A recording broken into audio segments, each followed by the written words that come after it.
Call this meeting order. Ask for you to stand, please, for the invocation. Remain standing for the pledge to the flag. Father, we thank you for this another opportunity to come into this building to represent the people of Effingham County to discuss the business of this great county. We just pray for your wisdom and your guidance and all those things of which we deliberate this evening. In Jesus' name, amen. Amen. I pledge allegiance to the flag of the United States of America and to the republic for which it stands, one nation, under God, indivisible, with liberty and justice for all.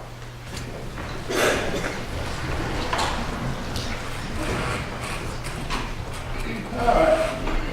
Have your cell phones on. Turn them off, please. First item of business. Consideration of a resolution to approve the agenda. I have one correction for you to consider. Item number 6 under new business. I would like to remove that for consideration this evening. Review of the agreement. There are several questions on it that need to be resolved before we consider it. It'll be back before you for April 15th meeting.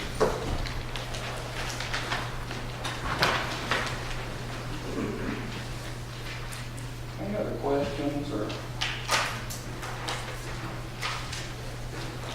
I'll entertain a motion. Make a motion to approve the agenda with the removal of new business number 6. Technically consent agenda item 6. No, that's just new business. No, new business item number 6. Have a motion and a second to approve the agenda with the removal of new business item number 6. All in favor? Aye. Any opposed? So carried. Next item is consideration to approve the minutes of the March 18, 2014 meeting.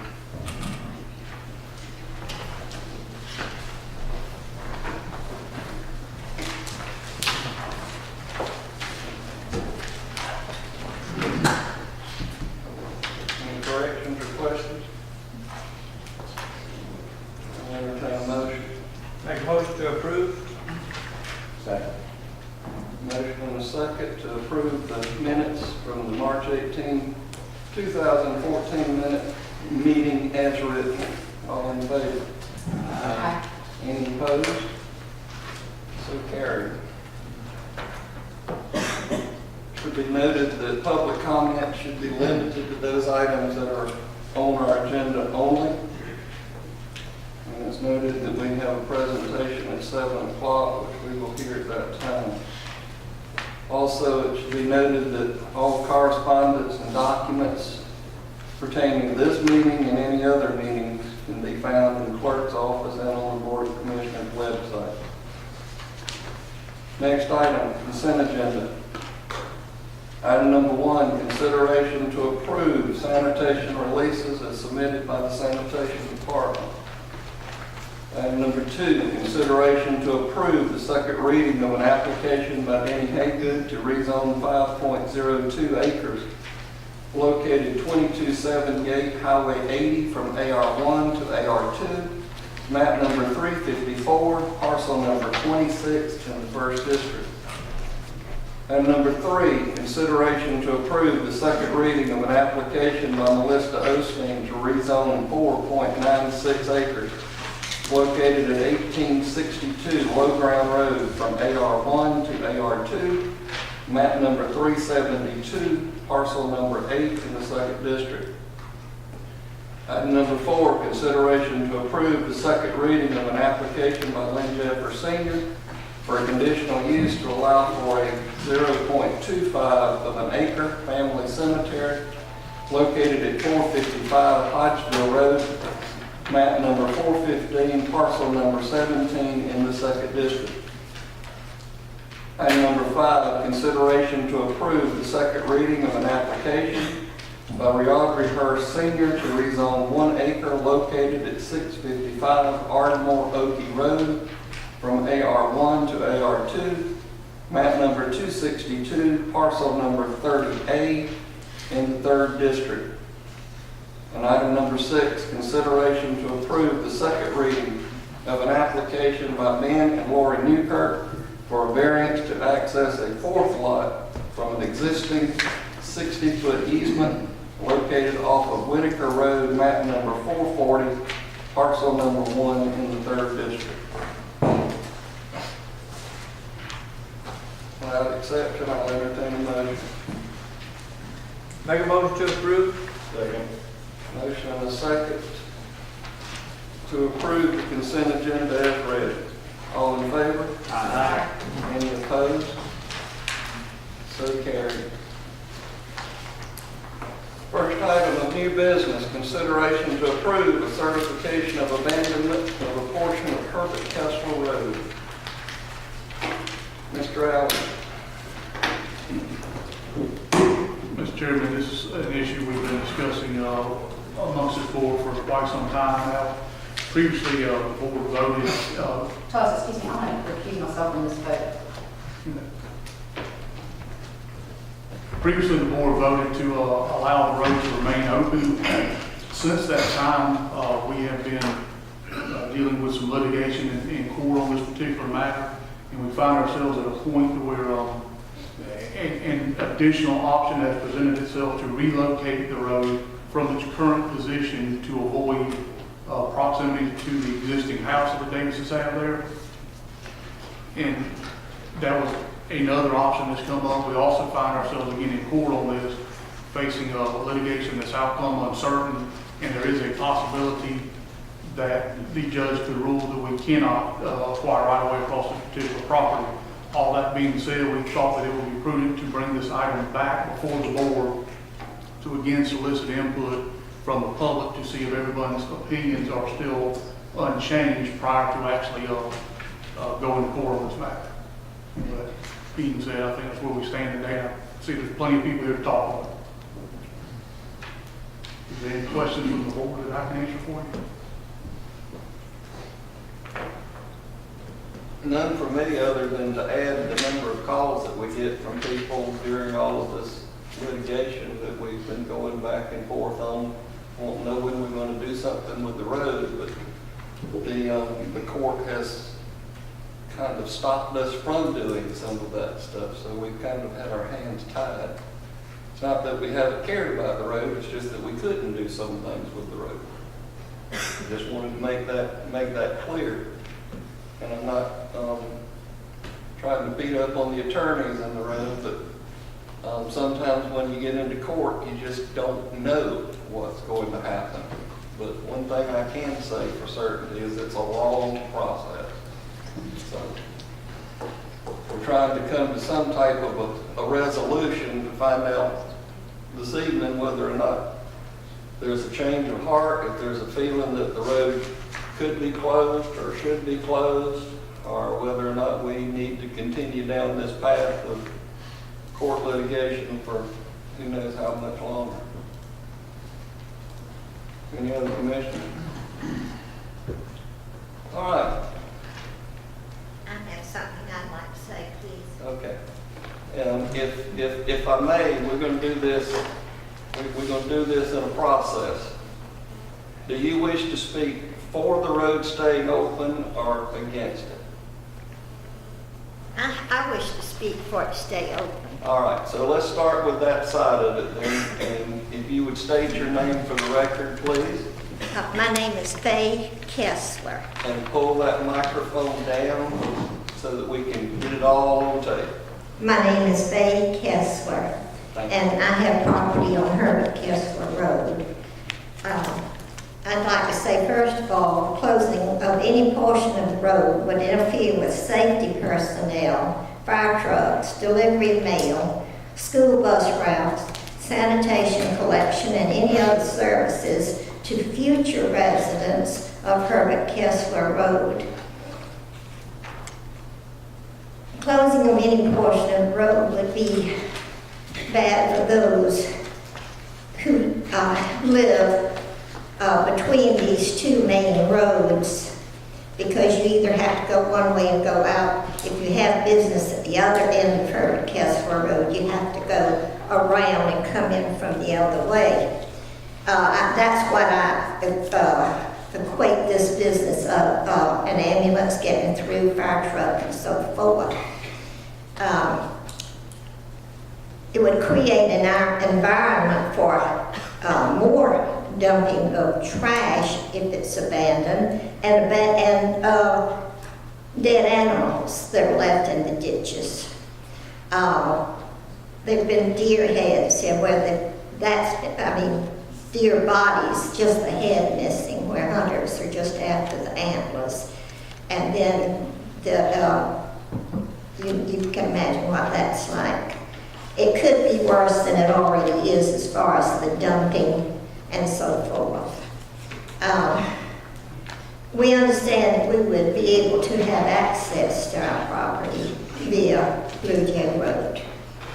And I've already said that for business to be out there, I'd have to go around. The value of the property along Herbert Kessler Road would be adversely affected by the closing of any portion of the road. Closing of any portion of the road would adversely affect the potential for development of any property along the road. And this is concerning my family, because I have two granddaughters that are interested in building on my land. It would be more expensive for the county to maintain the road from each end rather than scraping the entire road. Thus abandoning any portion of the road would not benefit the public in any way. There was some talk about a cul-de-sac, and I would like to state that I'm not willing to give any land or pay any money for any part of the cul-de-sac if that's the end result. The Davises want this done, and I feel like that they should pay for it and give the land to do so, because this is what the meeting is about. They want the road closed. Thank you. Ms. Kessler. Ms. Kessler, can I ask you a quick question? Yes. How long have you owned property on Herbert Kessler Road?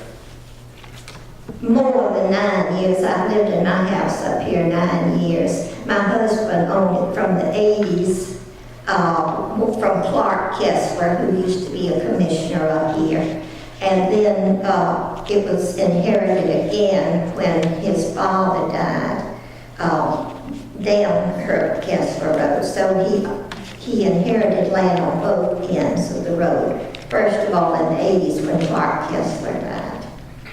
There were 3 brothers that didn't have any children, and they left land to nephews. And that's how I happened. My husband is now dead. And that's how I happened to have property right there. Do you have any other questions of me? I thank you for listening. Thank you, ma'am. Is there anyone else here that wishes to speak for the road staying open?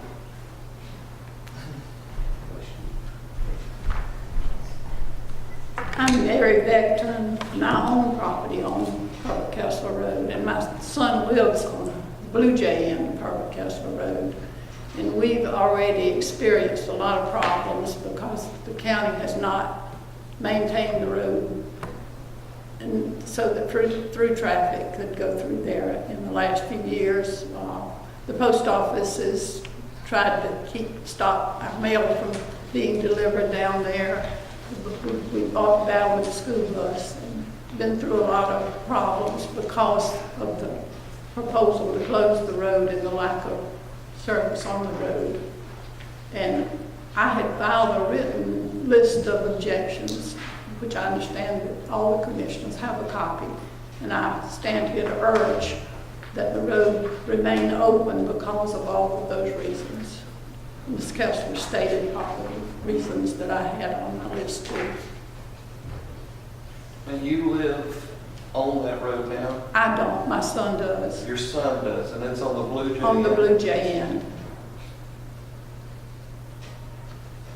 And that's what we're trying to get to, this, we know that road is in terrible shape. It is. We get pictures from people, we get, of the wreckers pulling the cars out and this, that, and the other, so It's pretty ridiculous. we've kind of had our hands tied by the courts as to what we can and can't do. Well, we came to a meeting 2 years ago, and the county commission committed not to close the road. And I know that there's been a lot of problems, and in effect, I think you've closed the road because their sign says no through traffic, and the condition of the road sort of closed itself. But we object to that, and we would like to have the road redone. Well, those signs were put there as part of an agreement I understood dictated that. by judge, so. I understood that. Okay. It's frustrating sometimes, I understand. It is. It has been. Because like I say, we fought the battle of the school bus and the post office and the garbage truck. We have to call to get the garbage truck to come. Sometimes they miss my son's house, I guess because of the condition of the road. Can you tell me now, the school buses do not go up and down that road anymore, do they? I don't know. My grandchildren have gotten to the point where they don't need the school bus service, so they might have changed the route. I'm not sure about that. And I think the mail has stopped going down that road. They turn around at my son's house. I call the postmaster and they do deliver it to his house, but they turn around in his yard and go back. Any questions for Ms. Baker? Thank you for listening. Anyone else in the audience wish to speak for keeping the road open?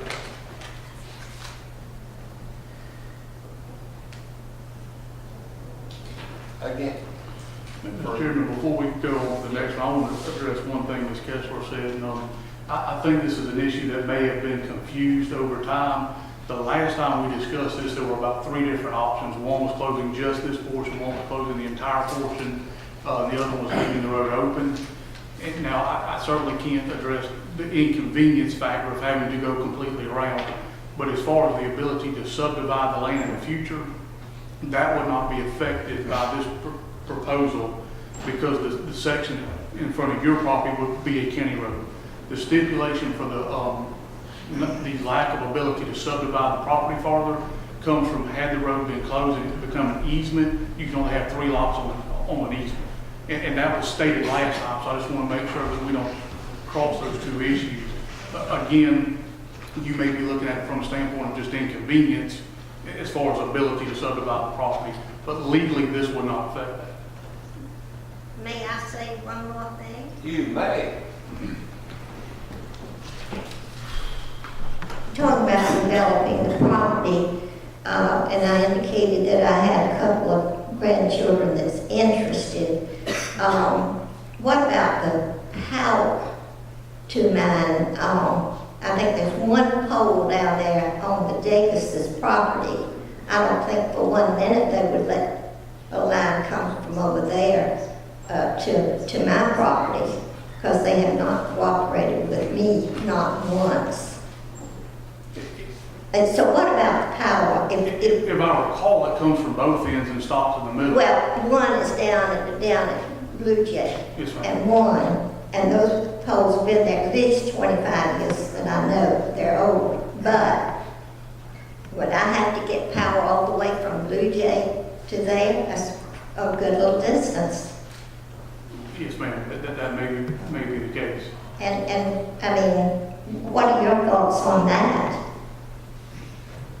Is that just strictly up to me and the power company?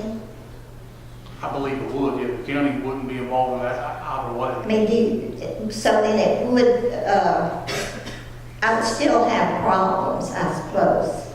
Well, Although, the Davises did offer, one of the concerns we had was if we need to run a sewer line or a water line through that area for development in the future, they did offer an easement through there if it was decided to close that section of the road, a utility easement. So I would feel certain that we could cover that. well, I appreciate that. I hope that will be part of your minutes.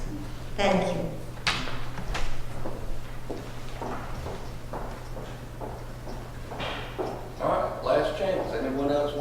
for keeping the road open.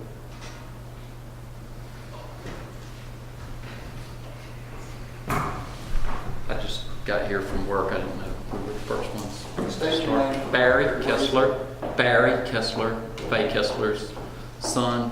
My sister Kay's here, my wife is here. I guess that question about the power pole, it just came up because the power was run to that 800 foot. I think Ms. Faye has about 800 foot of frontage on the road, the Herbert Kessler Road. And then I guess Uncle Bubba has a couple of thousand feet of frontage. And then to your point, there is a house down there. So that's about 3,000 feet away. So there is a pole going to that house. So that was the point. There's electric available on that road. There's talk about, I guess this is 2,000 foot of road that's going to be closed. That's only Davis property. That's what it's about tonight, right? Because last time we were here, it said it was established that the road's been there since 1921, you know, but there was a house there in 1888, and there was a house there before that as well.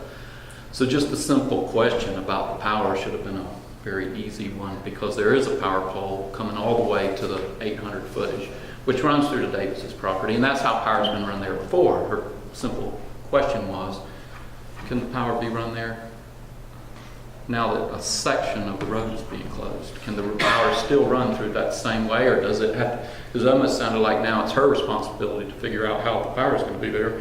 Well, the power's been, you know, that easement's been there. However, I mean, at times they ran power through a field. Down at the other end of the road, it's run through a field. So there's never been a problem about running power to an area. So is there any, I guess that was mainly our only concern. If somebody wants to close a section of the road that's not my mother's property or anybody going all the way back down to Blue Jay, I don't know that anybody brought up an issue with that tonight, but we're just asking about the power, telephone line, that type of thing. Did anything change after your consideration for closing the middle of the road, let's call it? And like I said, they did offer, because that has been a concern, is one of the benefits of having that access through there. Because it's technically not a road, it's been open for public traffic, but it's been a prescriptive easement, which basically the land is actually owned by all the landowners in there. So they're offering, if it doesn't cause a hardship for the people in that area, then they're offering to give a utility easement through their property for power, sewer, water. So it would stay like it is. There's never been If there's an sewer. existing recorded easement in favor of Georgia Power, I don't think that the county could take away Georgia Power's rights by abandoning the road. Right. I have not researched that. We can certainly get title work as part of this process to make sure that Georgia Power easements are recorded. I think the issue is they don't go completely to the property line. And I don't know the answer to that either, because we haven't looked into that. However, I would say, like Commissioner Mason, and I think that's one of the contentious points in this, the county believes we have a prescriptive easement, the Davises believe we do not. In either accord, we don't have title to the property. All we have is an easement to operate a road over it. And when I say something wrong, they can stop me, but so I don't know that the county has the ability to allow you or anyone else to make an extension across their property currently, quite frankly. So in times past, when electric was available up there and it was brought into the Herbert Kessler house, and it was brought into the Clark Kessler house, and it was brought in, what's changing? I mean, It came across their property to serve their property. okay. So when it comes into our property, it can just come from the other direction, or you're saying Georgia Power has the authority to come through? If they already have an easement, yeah, I believe they could already come through there. And I think, like Derek said, we have to do some title work to see.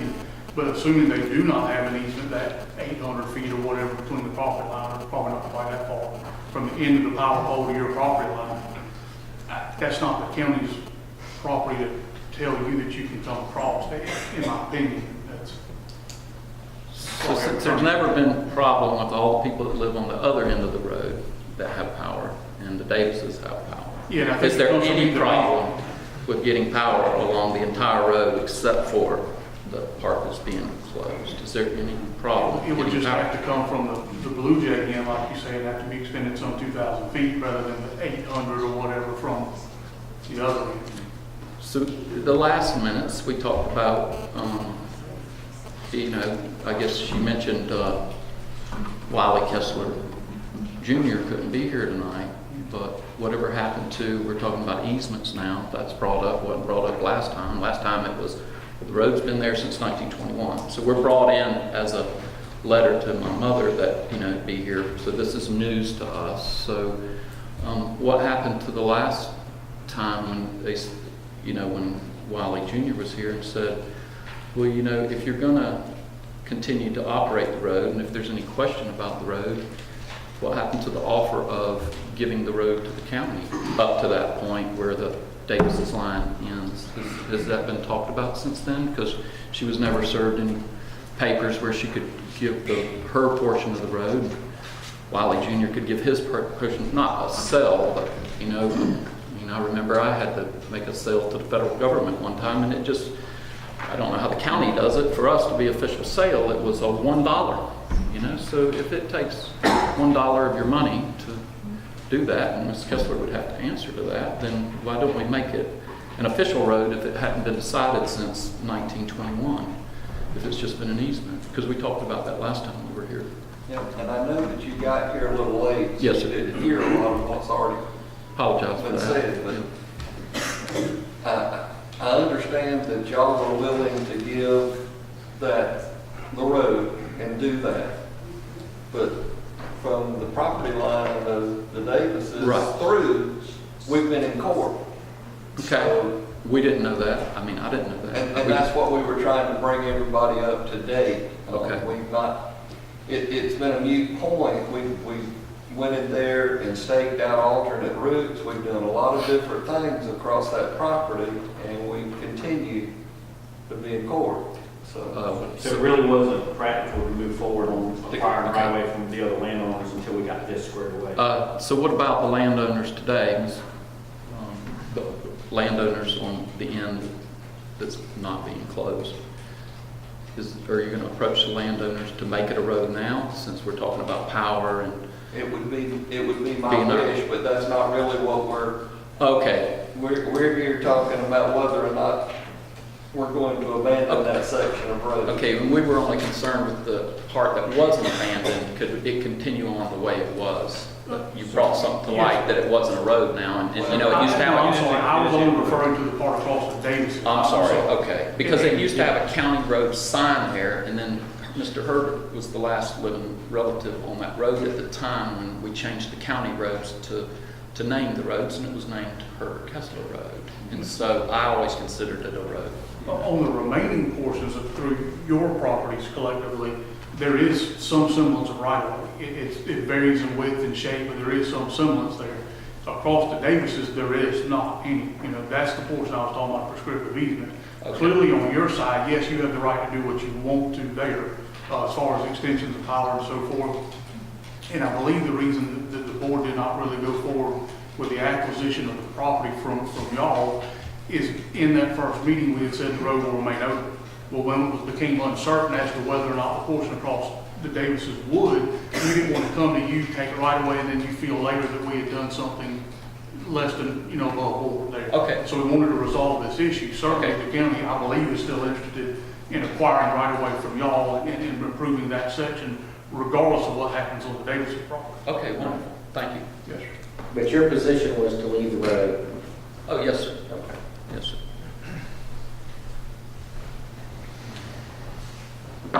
Anyone else for keeping the road open?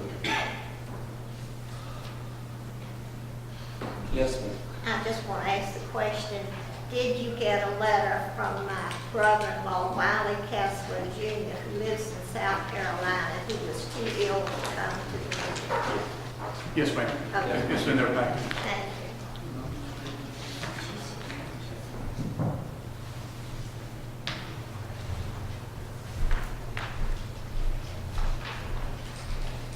All right. Anyone wish to speak for closing the road?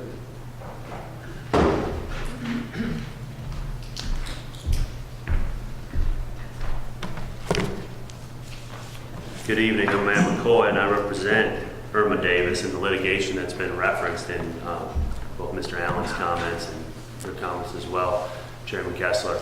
And first of all, let me just say that this issue is a very hotly contested issue of title with prescriptive easements and a lawsuit that's been filed by the county commission against my client. And we've been defending that lawsuit, and we've been working with the county to try to work different avenues, different methods of trying to resolve that lawsuit.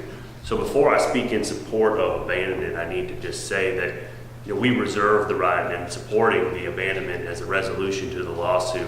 We're not in any way waiving our arguments that we hold title to that property. That's not our intent. We support this proposal as a way to resolve the litigation and to mitigate costs to the county.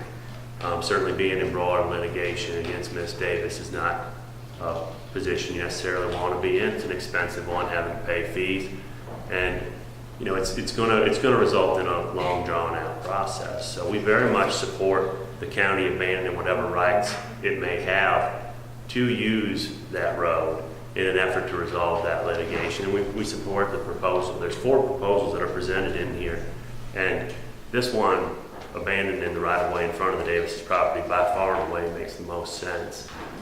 The other option of establishing a right-of-way, an alternative right-of-way through the Davis' property, will certainly result in more litigation. It will be likewise a very highly contested issue, and is not the way to go from an expense standpoint. Furthermore, from a safety standpoint, I've heard that mentioned a few times today, closing the road makes perfect sense because, the poaching and the deer heads that are in the ditches, all the fears of illegal activity that might happen if that road is closed, they're all happening now. It's a raceway when it's graded. It's a mud bog pit at times. It's an avenue for a ton of poaching and illegal activity. You put cul-de-sacs and you close that road, you will stop that activity. Because one thing criminals want when they go down to do something illegal like poach or whatever else they're up to is a way out. And if they've got 2 cul-de-sacs on either end, they're not going to be down there doing that anymore. And it will no longer be a raceway. It'll no longer be a safety hazard. And I appreciate that it does, for some residents, it will create a bit of a longer travel route. We understand that. But that route's a couple minutes. It's not a big deal. Significant improvements have been made to the intersection at Blue Jay, and routing the traffic out to that intersection that's been improved and controlled from a safety standpoint makes perfect sense.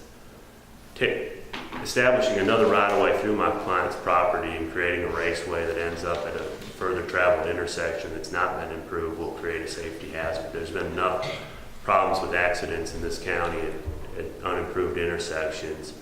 The thing that makes sense from a safety and from a traffic standpoint is to close a section of the road in front of a client's property and route traffic back out to Blue Jay and route traffic towards the regulated intersection that's been improved. So without waiving our rights and without waiving our position that we hold title to that portion of the road, we support the county's abandonment of its rights in the road in an effort to resolve all of this, to end the litigation, to end the ongoing expense, and to provide a solution that makes sense from a safety standpoint.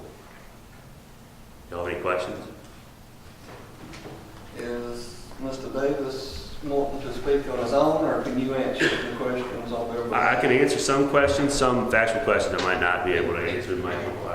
It is my understanding, as Commissioner Mason said, that in order to reach a resolution, if this road becomes abandoned through their property, that they are prepared to give us an easement for the purpose of power lines, water, sewer, that thing.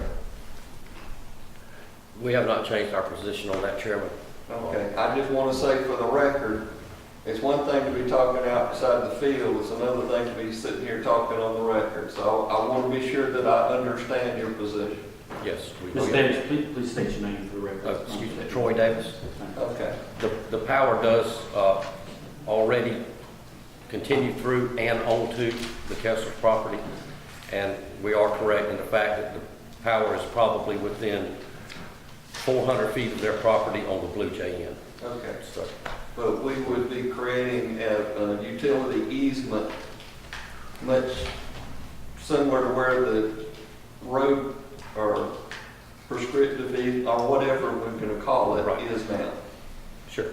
The other issue that Ms. Fay brought up was she wasn't wanting to be giving up any of her property to create cul-de-sacs. It's my understanding that you are prepared to donate the land at the end of your property to create the cul-de-sac. Yes, we will donate the property inside the hayfield on the Blue Jay end and just on the other side of the property line and into the lot that we purchased on the paved end. And we're even willing to construct the cul-de-sac on the paved end. That was my understanding. I just wanted to be sure I understood it correctly. Yes, sir. I have one question. After the last meeting, it was obviously your understanding that the road was going to be closed because I believe you purchased some additional lots that were adjacent to your property to reroute the road, correct? Correct. Okay. And from the time of that meeting, the county at its expense has gone out and flagged alternative routes to move this away from the front of your house there. And we've moved it, and we've moved it as far as we feel like we can move it right up against the wetlands, and that is still not something that you would like to have done. No, sir. Does anybody have a distance that we're talking about, travel distance, if you, from the 2 points where the dirt road touches Blue Jay Road and Midland Road, if you travel the paved road, not counting for owned Herbert Kessler Road, what is the difference in the mileage of the two routes? Roughly a tenth of a mile. It's a mile, because when the school bus, we had. Sir, if we're gonna, please, if you've got an answer to our rebuttal with that. State your name for the record, please, and tell me whether or not you are in favor of closing the road or... My name is Wayne Beckton. I live on the road on the Blue Jay end, and the school bus come along and said they couldn't keep picking up the kids when they were smaller, and they had to go around Blue Jay end. It was a mile further because I measured it, and that was when gas was really expensive for the school buses, and they come back and said, okay, we're going to keep going down Herbert Kessler Road. They didn't go down Blue Jay, but it's over a mile difference. I measured it with my car. I'm talking about now, my question is from where the dirt road touches Blue Jay to where the dirt road touches Midland. If you travel the dirt road, the distance, and if you travel the paved road, the distance. Yes, sir. If I went down Blue Jay to Midland Road and took a left and coming out where Herbert Kessler touches Midland Road, it's a mile difference than going down from Blue Jay to Midland Road on Herbert Kessler. That seems, I'm not going to say you're wrong, but that doesn't seem right. I mean, it seems like it wouldn't be much difference, but... Well, remember the issue with the gas and the gas prices went up so high? And the school bus people said, we're not going to pick your kids up nowhere. You're going to walk a fifth of a mile down to Blue Jay and catch a bus on Blue Jay. So we went to see Mr. Sharehouse over there and talked to him and went and measured it out and proved to him it was further. It was costing the county more money to run the school buses around Blue Jay than it went straight down Herbert Kessler. Plus with the mail people too, the mail lady got her car stuck not too long ago, and it's shorter for her to go down Herbert Kessler to service the houses on the other end as we go around Blue Jay. So, but that's all I got to say. Are you for or against? I'm for still keeping the road open. I mean, like the lady here said, as far as ambulance service and police services, like when people have wrecks and stuff like that on the road, or somebody needs a police officer and they come to my house knocking on my door, 1 o'clock in the morning, hey, you know, run off the road or my car broke down. The cops usually come from the Midland Road end instead of Blue Jay. So, I mean, if they had to come around, it would take longer. If it was a life or death situation or a robber or something's coming to my house and I call the police, you know, I mean, a minute's a long time in an emergency situation. But anything else? That, the distance we're Tulsa, you trying to plot that out? I'm trying. And then- What? What was the traffic count on that road when we ran it? 46 was on weekday and 35 weekend. Now, that was, one week period. It wasn't an exhaustive study, but I had 46 during the weekday, 46 vehicles a day and 35 on the weekend day. Is that the road in passable condition? It was 2 years ago. Yes, it was in a passable condition at that time. Steve, I clocked it with my odometer. I came up with 17th of a month. I'm not saying that. Yeah, 17th. that was almost a month. So I'm a little, I come up with a little less than what he's coming up with. That sheriff was more than the 10th. Yeah. I mean, I don't think there's any dispute that the distance is somewhat shorter. I think that plays into the safety concern. I mean, you've got, Okay. But you also got to think about too, at what speed you would be traveling that 7/10 or a mile difference. If you're doing it on a 55-mile-an-hour roadway, or you're doing it on a road that you're supposed to be doing quite a bit less. The dirt road, what's the most you're supposed to travel, 35? But the sheriff can't run radar on that dirt road. right, and that's the point I was trying to make, is that because it is 7/10 or it's a mile, whatever it is, less of a distance, if the road is not abandoned in that area, right away is not abandoned, the road is not closed with cul-de-sacs, it will become, and it has been, a raceway for kids. And then you go and dump them right out at that intersection that's not improved, instead of funneling traffic and routing it to an improved intersection at Midland and Blue Jay. It's creating a dangerous condition. Yeah, but it's been like that. I've lived there 24 years now, and it's been that way as far as traffic. People drive up down the dirt roads, and I live a fifth of a mile from Blue Jay, and I mean, my kids ain't gonna get out and play in the road. They're smarter than that, Most kids should be smart enough not to get out and play in the road, on any road. Is there anything else for me? Anybody got a question for Mr. Davis? Yes, sir. Thank you. Thanks. Any other questions for Mr. McCoy or Troy? The max say 6/10. 6/10? Yeah. A little over half a mile. A little over half a So mile. my 7/10, so we're about. You must have swerved a few times. Well, I was driving a foreign vehicle too, there's conversion. Understood.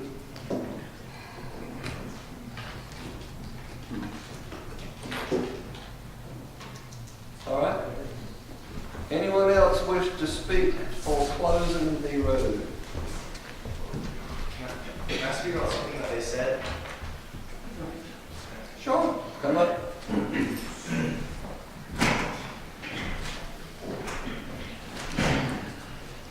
Speak into the microphone, please, your name for the record. Okay.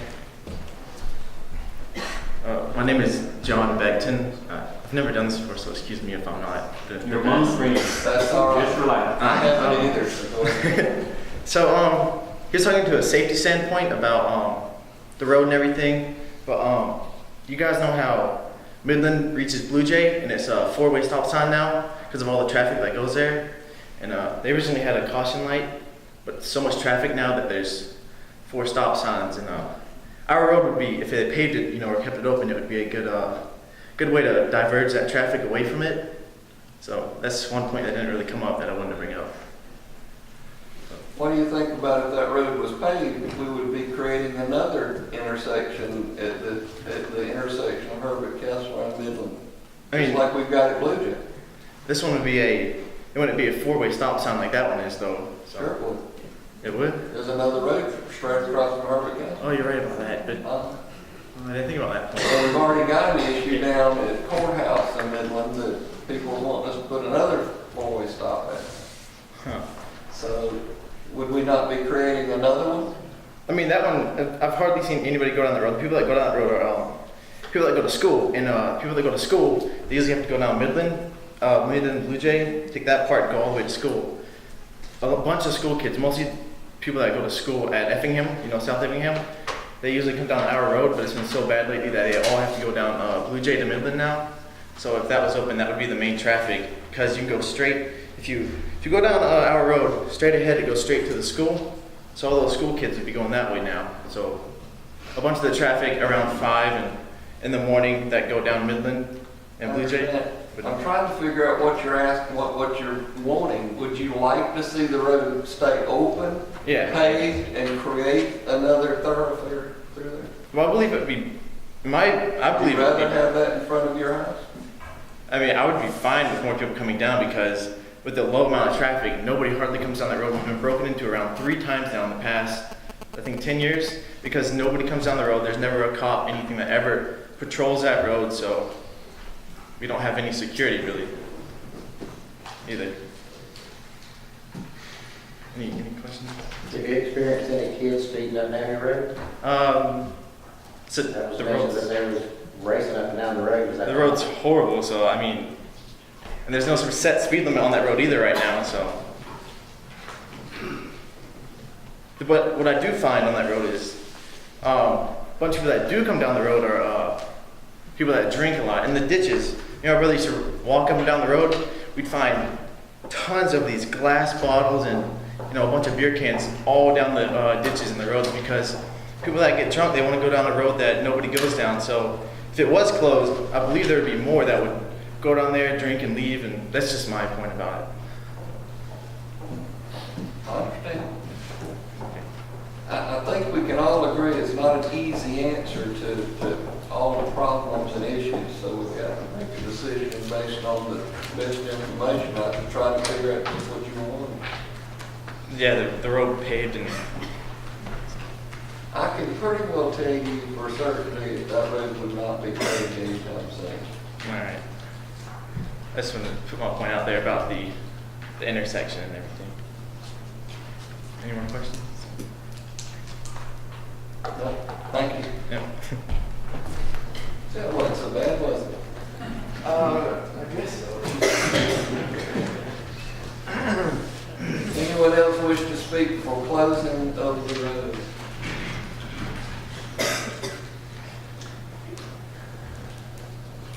It'd be a simple decision if it was a county road. If it wasn't this prescriptive easement or not prescriptive easement, that's what really throws between the legal issues of how do we get the property, can we get the property, what's that going to cost, and the actual traffic count that was done when the road was reasonably maintained at 50 cars a day. The people that don't live on the road, I believe, would be very minimally impacted. The ones who have property on the road, that's what we've got to consider is what the impact is on those people. Yes, sir. Name is Jeff Kilgore. I'm a resident on Herbert Kessler Road. I would support the abandonment of the portion of the property owned by the Davis family regarding this road as long as, and as I understand, that the Kessler family would not be impacted by a landlocked situation. It was good to hear that we've talked about the cul-de-sacs and the water and the sewer and the power, and that'll all get resolved. So I see that as a positive. But I think the biggest thing, in my opinion, that needs to be focused on here is safety. One of the best decisions that I've seen in quite some time, and compliments to those involved, was putting that four-way in at Midland and Blue Jay. And kudos is to be given to those responsible for that, for the simple fact that when the accidents happen and I'm outside, we hear the accidents, and we hear the sirens, and we hear all the mess that's going on, because I live close enough to hear that.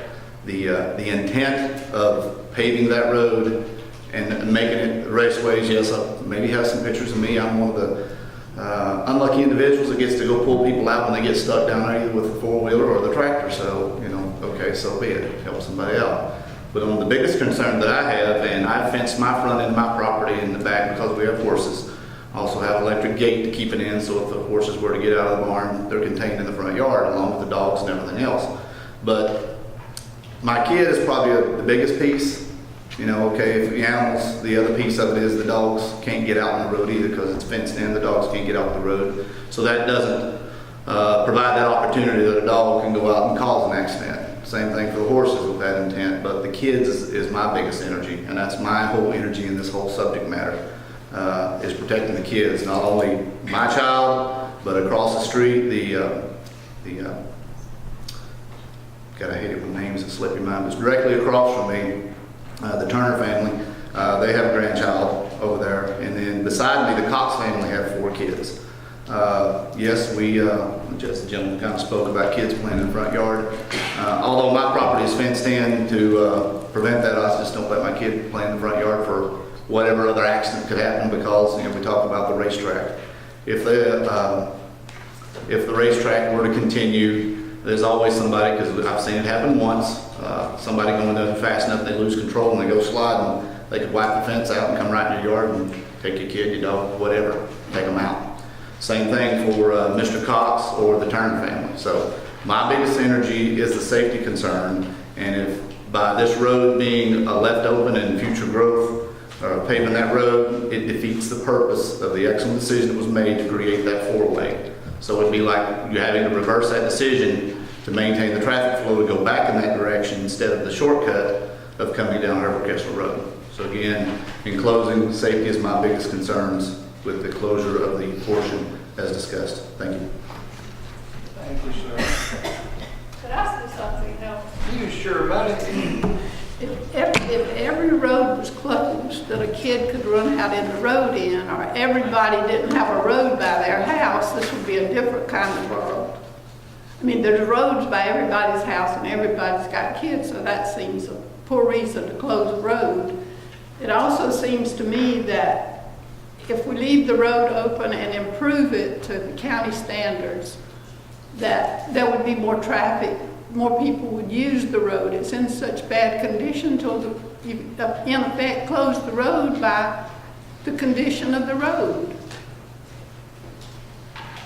I mean, some of the excuses for leaving it open sound juvenile to me.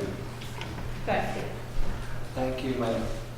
Thomas, can I ask you a question? How many of the roads do we have? Do we have roads that we have just restricted movement to that we use right now? That's prevalent throughout the county? Yes.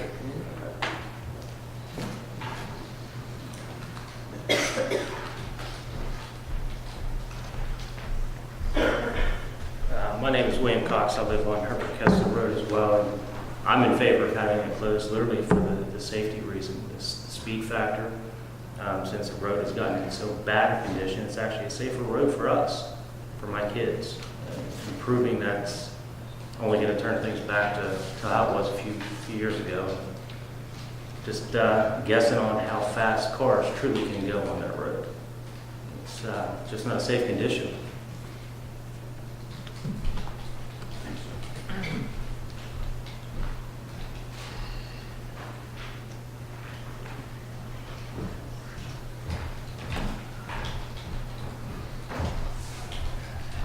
My name is Bob Hart. I'm a resident on Herbert Kessler Road.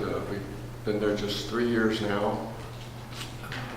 I do not think it would be a good idea to leave the road open. In the short time that we've lived there, we've witnessed how fast the people go down that torn up road now. And if you were to pave it and make it better, I just can't imagine how much worse it would be. And it terrifies me when my granddaughter goes out in the front yard, or if I should let my dog out to go use the restroom, we have to be right there with them, because we never know when somebody's going to go tearing down that road as torn up as the road is now. To improve it will just increase the speeds and increase the likelihood of somebody losing control. So I can't vote to keep the road open. I hope you will close it. And where on Herbert Kessler Road do you live, sir? I think it's the abandoned cornfield. We're the only house in that area. And we moved out there because at that point in time, there wasn't a lot of traffic. There are more houses going up down in the subdivision toward where Mr. Kilgore lives. And traffic has picked up so much that it's torn up the road in front of our house, which forces some people to slow down. But not everybody slows down. Some people have the four-wheel trucks and the old country road mentality. They just tear right on through it anyway. And just that little bit of traffic alone terrifies my wife and myself. To make it where they can go faster, that just doesn't make sense. So you're on the same end as Mr. Kilgore? A little closer to Midland Road. Yes, sir. So you like the Ash Road as it is? Well, I like it being torn up because of the control of the speed. Okay. Especially right in front of my house. Not everybody, but most people in the nicer cars, they slow down when they get in front of our house because that's where the road's torn up worst. All right. Thank you, sir.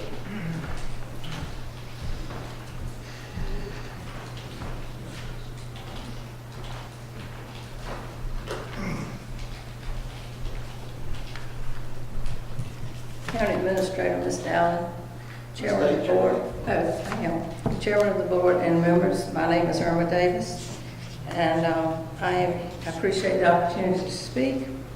I am here because I received a notice regarding this and also landowner on the road. I am in favor of abandonment of the said Herbert Kessler Road. Agreeing it serves no substantial use for the general public.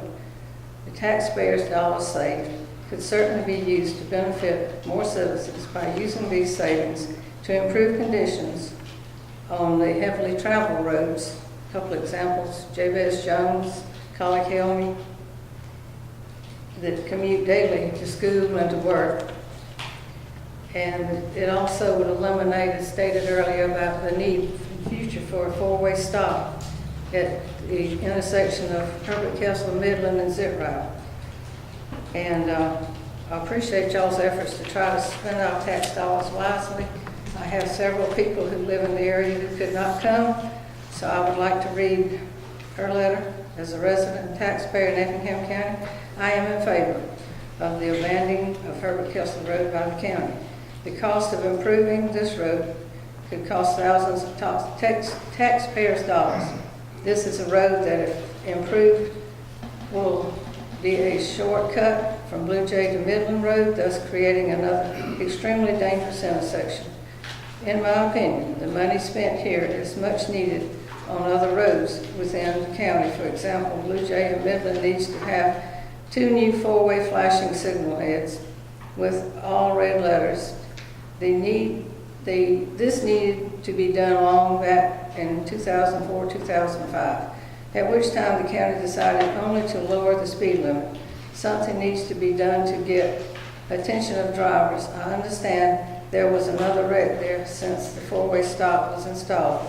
Other roads like Collikelmy need to be widened. I personally have been run off the road on 2 occasions to avoid head-on collision. The county should take into consideration the lives that will be saved if the money is spent wisely. Abandoning Herbert Kessler Road is the proper choice. And this was Miss Brenda Saxon. And I also have a little thing here I typed up that supports, I support the abandonment of the section 2,313 feet of said Herbert Kessler Road. I agree it serves no substantial purpose to the public. Eliminating the expense of maintenance will free up tax dollars that could be used for improvements on heavily traveled roads that are in need of attention, thus benefiting more of the general public. This is signed by Stella Morgan, Deborah Smith, James Smith, Wesley Joyner, and Dana Davis. And I'll be happy to leave these copies with someone.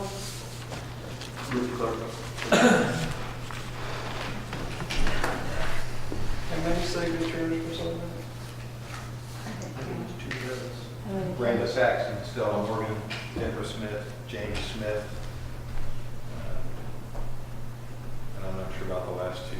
There's 2 different. It's Wesley Joyner and Dana All Davis. these people live on the road? No, but they travel the Midland in that area. So that was, I mean, they're concerned, you know, and plus they are concerned that they travel down roads like y'all get to it as quick as you can. I know that it needs maintenance. And they just think that the money could be more wisely spent than working on this other road.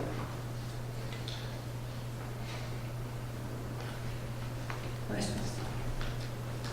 questions for Ms. Davis?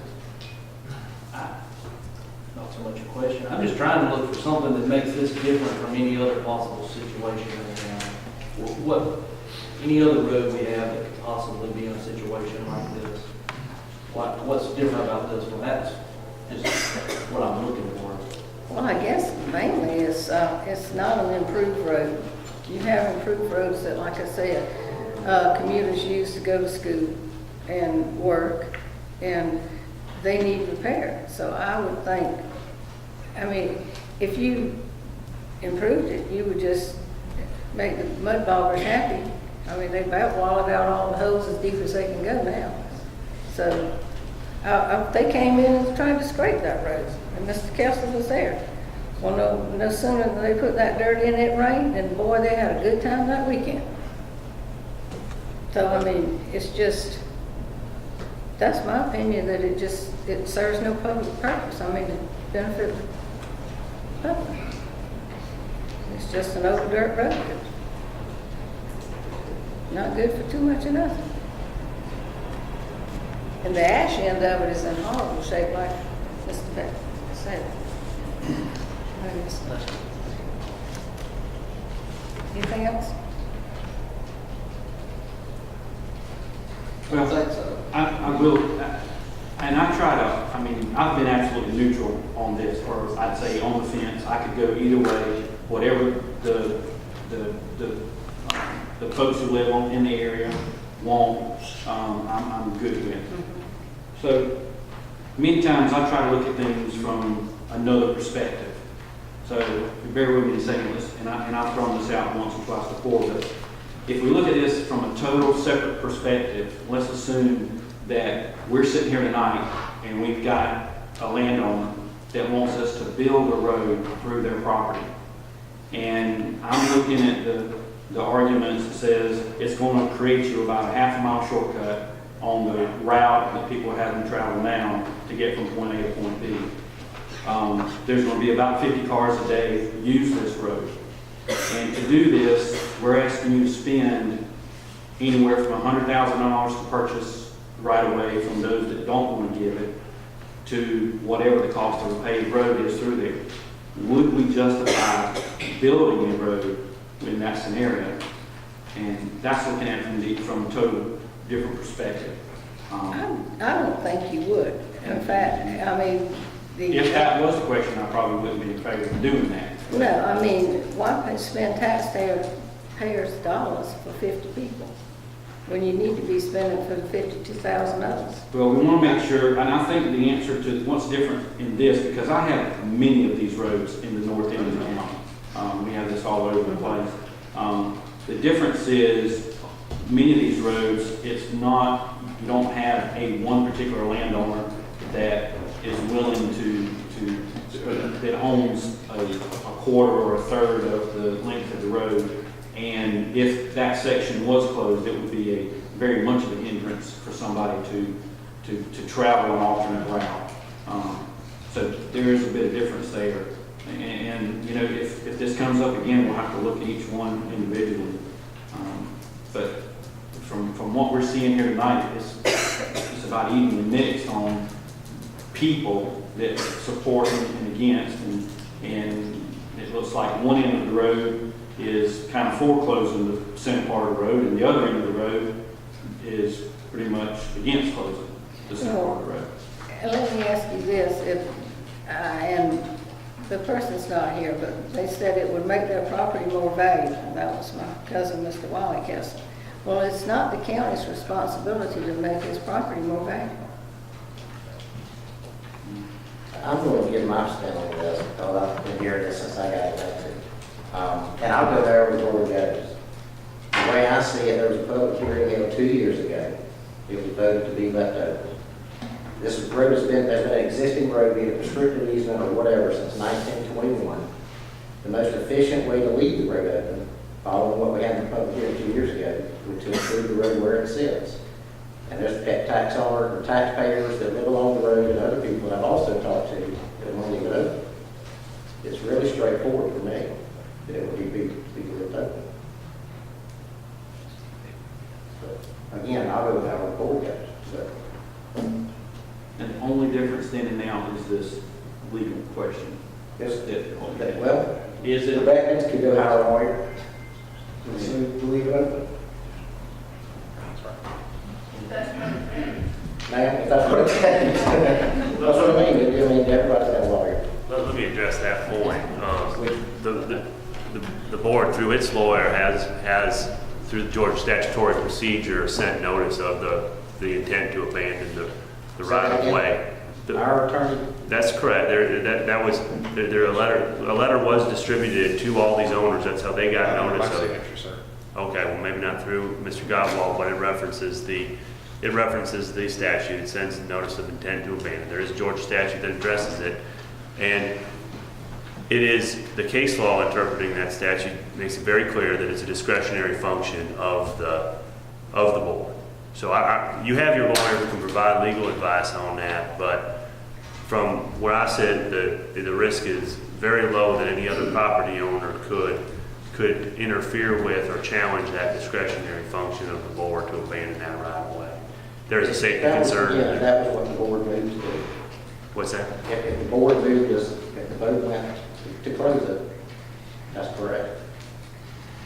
Yeah, We actually just voted. that's correct. I'm just addressing your concern about the liability of other landowners potentially filing a lawsuit or creating additional litigation if you were to abandon the road. That's all. That was the sole purpose of my comment, was I was trying to address your concern in that regard. to clarify, the letter that was sent, was that what's in this package, the letter that's asking for the chairman, the actual what we're supposed to approve, is that what was sent out to the folks? If our attorney didn't write the certification of abandonment, where did this come from? The certification of abandonment is different from the document that I'm referencing, which was. This is what our chairman was signed, Okay, so it wasn't this that was sent out? Correct. This is what would be signed as the board voted to abandon the road. There was a separate letter that went out as a notification of that this hearing will be held. I was asking, and that's kind of why I was trying to clarify, if Eric said it's not something that he wrote or signed or sent, right? We have reviewed the certification. The letter actually, we don't write the letters notifying these hearings. From your county administrative staff. It came from staff. Per the statute, you have to give notice to all of the adjacent landowners. That notice was provided per the statute, and we received one. I assume that's how all the folks that are here that have provided comments have also likewise received the same notice. For the record, the litigation that the county's been involved in with your client is a result of the question whether or not we do in fact have a prescriptive easement over that property. That's correct, and we very hotly contest that issue and have filed counterclaims against the county related to that. So that's even with the road being open since 1921. Absolutely. Your position is we have no right to that. My position is you have no right to that you filed a claim for prescriptive title, and that you as a public body cannot take another person's property without paying just compensation for that property, which is set forth in both the Georgia Constitution and the United States Constitution. And that's the position we've taken. And the other proposals likewise, the other options of establishing a right-of-way would require an exercise of eminent domain and taking of my client's property. And so we would be back in the same scenario of fighting those battles. So we support this proposal in an effort to bring closure to that litigation. I'm not here to try to be, we're not adverse to it. We want the litigation to end. We are the defendants in it, by the way. I mean, we were sued by the county. So, my clients hired me and have had paid expenses to defend that action, and they definitely want closure to it. Well, if I remember correctly, 2 years ago when we went through this, I think it was brought up, Mr. Herbert Kessler gave him the prescriptive right to that road to go through that property. So you saying it's not, but from what I understand, it was a couple of years ago we went through this, and they said Mr. Herbert Kessler is the one that gave him I think he might have been a county commissioner at the time, and he's the one that gave him the prescription right to go through the road. Well, the clarification there was when Clark and Herbert were there, and Clark was on the county commission. It was discussed as to whether Get the phone there so we can hear you there, please.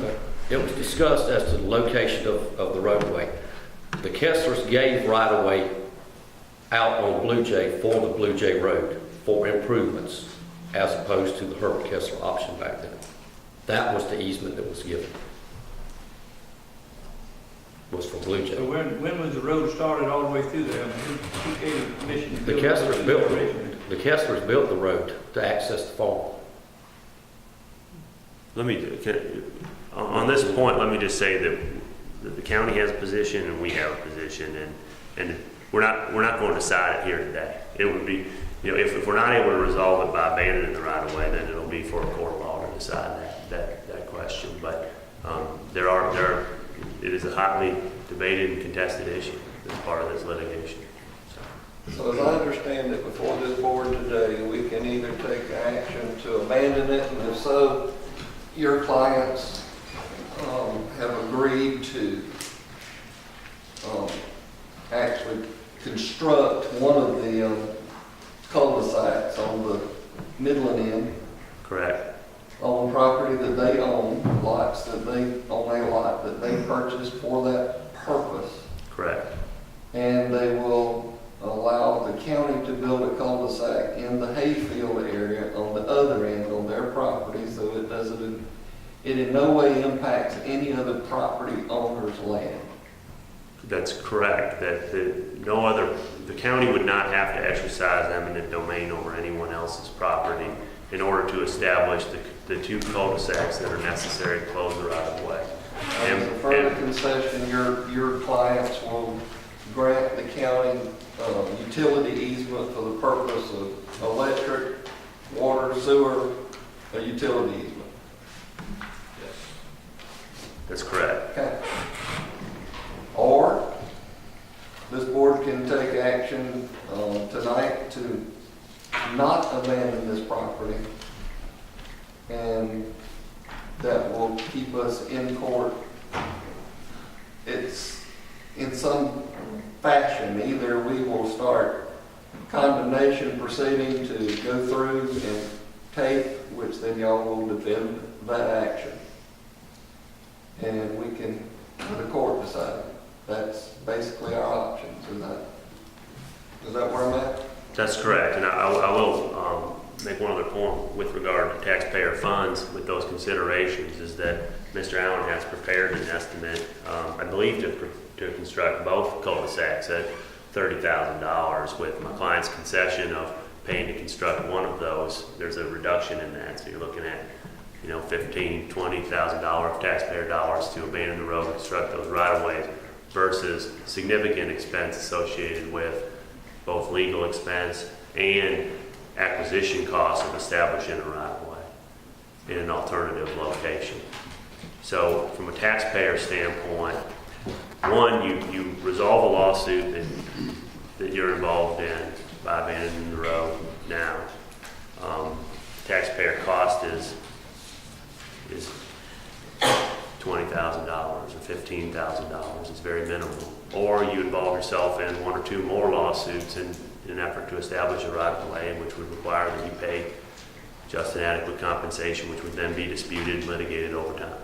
So, from our standpoint, it's a no-brainer. It's a great resolution to it. We support it, and we hope that the county commission goes with it.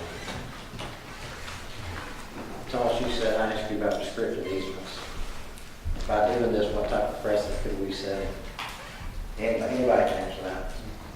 We got I don't believe much in precedents. I think everything stands on its own, but it would be a hard sell if there's not any extenuating circumstances different, in my opinion.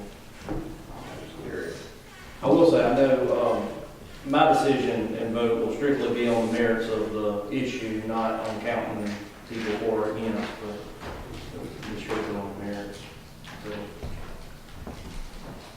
and we could end up in a lawsuit going either way. Very well. That's always okay. All right. I'll ask our attorney. Have I stated it correctly? I've heard their attorney. Have I pretty well summed it up? Yes, sir. You know, I think Mr. Kiefer's remarks should be taken to heart, that this should be an issue that's addressed on merits. As far as the prescriptive easement issue, it's the county's position that there is a portion of that road that is ours by prescription. It has been open since 1921, and I don't think the court would ignore that fact. But the problem is that that portion that we have maintained all these years isn't wide enough to construct a proper road through there. And so regardless of how you look at it, to keep the road in its current location and improve it, you would have to acquire additional easements from the Davises, either through agreement or through the condemnation process, because you don't have enough right-of-way to construct a proper road for vehicular traffic right now. That is something that I think makes this road a little bit different than many other roads that the county has acquired by prescription over the years. And it's a factor you can certainly consider. The issue before you is whether there's benefit of closing the road that outweighs the public benefit of being able to use the road. And that is a purely discretionary decision on the part of the board.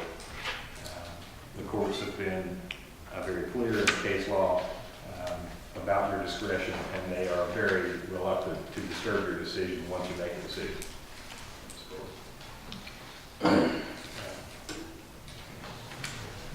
Thank you.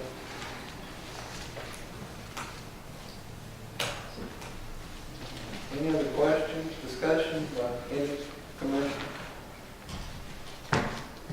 Is there anyone else in the audience that wishes to say something else, one way or the other? I think I can speak for everybody up here. We want to know how you feel.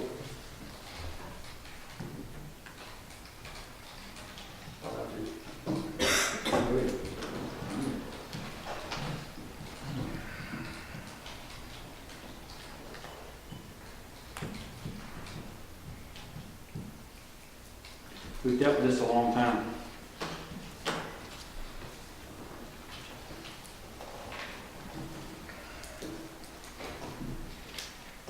Unfortunately, it seems like in government, I have found that there's so many issues such as this that you can get so bogged down in that you don't become productive anywhere. You get bogged down over here and bogged down over here, and you never get productive, I'm saying.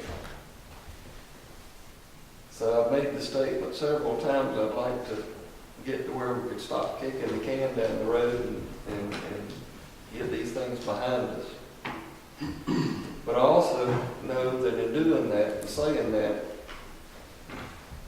nobody is ever going to be 100% happy. It's just human nature. So whatever action this board takes is going to affect some people adversely. Well, we have had the sheriff speak to us on this, and you know, one of the problems is that they can't run radar on an unimproved road. So the speed is an issue. When it is maintained, I actually have went down there after school and watched the traffic through there. So the speed and the safety concerns, I do understand. So we would have to, if we improve this road, we would have to plan on improving it, the full mill deal, paving and all, for the sheriff to be able to control the speed on it, or we would have the same thing we've been having. How many dirt roads do we have the same issue on? Right now, we're dealing with one. That's correct, but they're all over the county. I can't see paving the roads that we're sheriff can run radar. We're looking at either leave the road open or abandon the road. And that's why I'm good with it either way, but I don't see where, if we abandon, and we're not talking about abandoning the road, we're talking about abandoning a section of the road, correct, which would not make it free traffic, right? But that does need to be clear that that's what we're talking about. And the amount of impact for us not to have the road to maintain, like I said, I believe if you weigh it out, the cost and the problems of keeping the road open are much heavier than the impact of closing that section of road. Let me ask you a question. I think if we do abandon this, are we gonna have to rename one end of the road, and then the folks on one end of the other is going to have to get new addresses and, or rename? If the road's renamed, their addresses will change as well. Correct. How many people's that affect? I would presume Might that, go there and make back to the road. unfortunately, if you were gonna do it, you would probably do it to the one with fewer people, which would be the people that are in opposition to the road closure to begin with. Again, that, If we do it, and I don't know what number, if Right. you do it that way, there's 3 property owners. I believe there's 5 parcels. 3 property owners, 3 individual people that own the combination of those 5 parcels. If you rename the improved section of Herbert Kessler, you remember how many were on the list, Stephanie? I'm sorry. You remember how many names you mailed out to?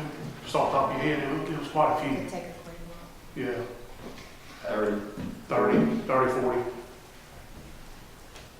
I think it's safe to say the closing of any road is going to reduce maintenance costs. I think that would I mean, That's what people think.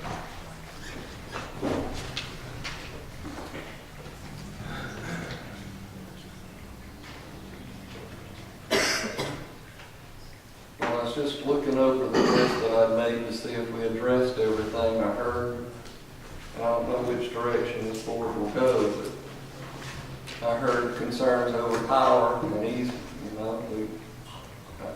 don't know if that has been addressed properly or not. The cul-de-sacs, if the road is abandoned, not being built on other person's property, we've addressed that.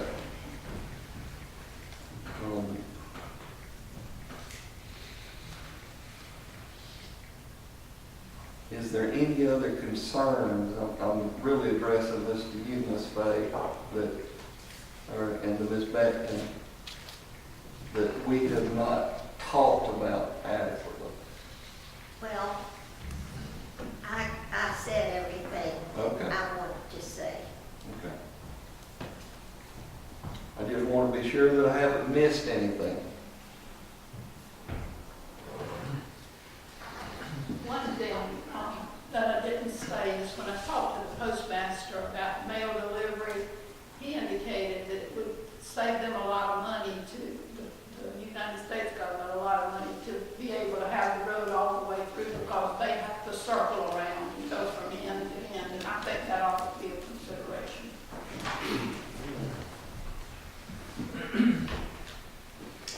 And I like Commissioner Mason said, it could go either way. I mean, we got about the same for it and for against it. But then Commissioner Floyd said, when we passed on it last time, we all voted to leave the road open. So, but, so what we gonna do now? again, I mean, I see the decision's been made, it's just the county hasn't moved forward because of litigation. But I mean, that's the way it's gonna go, that's where it's gonna go.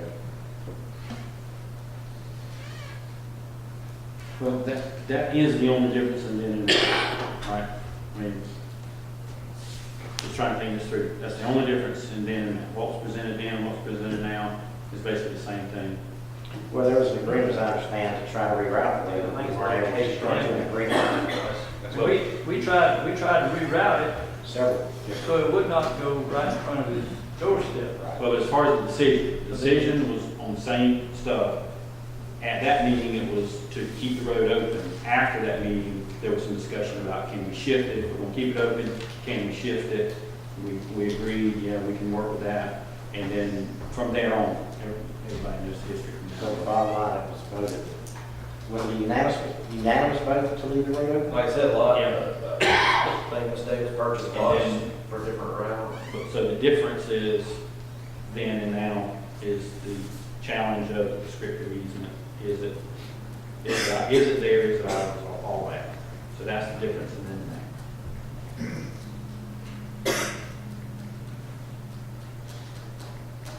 and now. And does the result warrant the battle to get to the result?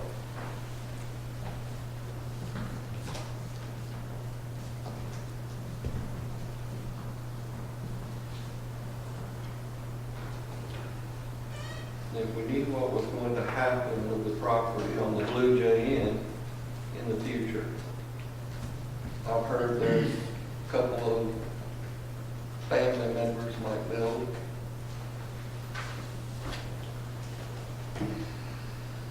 I've heard safety issues one direction and the other. Anybody live on the I road? don't know of another road, well, except for one other one that somebody's come and said, well, we'd like to get our road closed. That there's this piece, this big chunk of somebody else's land in the middle of.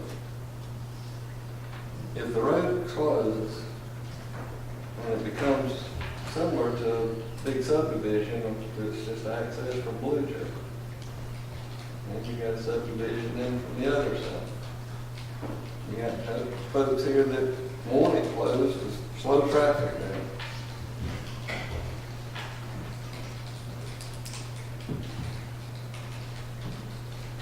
I don't know what has changed, except for the fact of spending the money.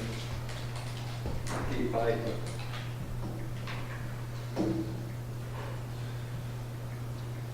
We have in our book several different alternatives.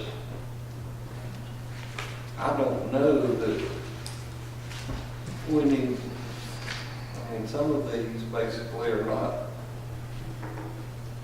for us to deal with tonight, are they? I mean, basically, we had before this board this evening whether to certify the abandonment of the road, of that section of the road, or whether not to.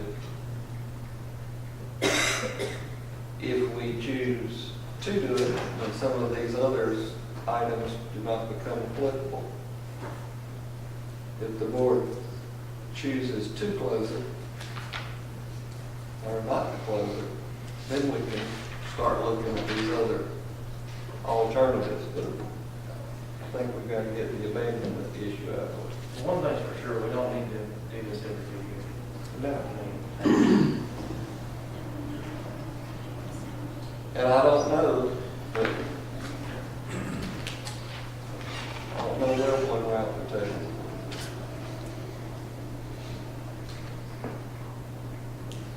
Any other discussions, questions? I will entertain a motion if there's one out there to be had. I'll make a motion to approve alternate number 1. I don't think that the impact for closing the center section of the road outweighs the cost and the benefit of keeping the road, that section of the road open. Alternative number 1 would be abandon the section of Herbert Kessler Road that crosses the Davis property and close that section by a cul-de-sac at the road's intersection with both north and southern property lines. And this motion would be contingent on the Davis's offer of the utility easement through the property, along with constructing the Midland Road end cul-de-sac.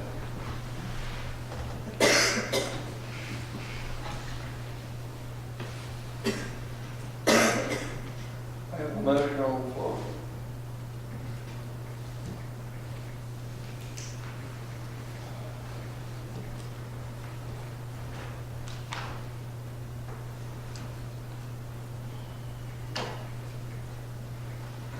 Which will die if I don't get a second.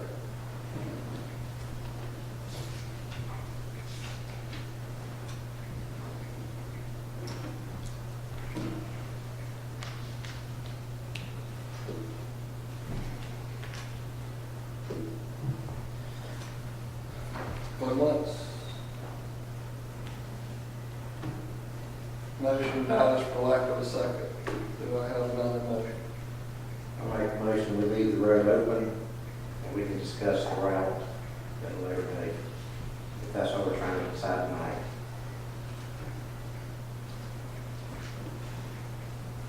So that would be Actually, wait a minute. Because number two, No, I'll go over number 3. My motion was to acquire sufficient right-of-way to maintain the entire length of roadway and allow it to run. That's my motion, alternative 3. second. You're saying that is where it sits, where it lies? Where it sits, that is the most cost-effective route for the taxpayers. In my opinion.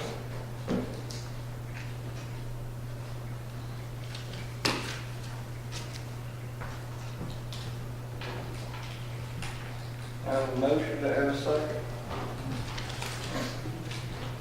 I understand your motion to be to leave the road open and to acquire sufficient right-of-way to maintain the entire length of roadway and allow it to remain open as in the location where it's at. Yes, sir.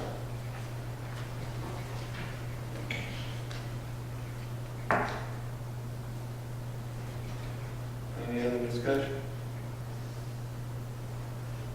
Now, this is not what we agreed to before. I'm going to go back again, but we did agree to move the road. Just wanted to make that clear. But we've been through court, and they don't want it moved, so we'll put it where it's at.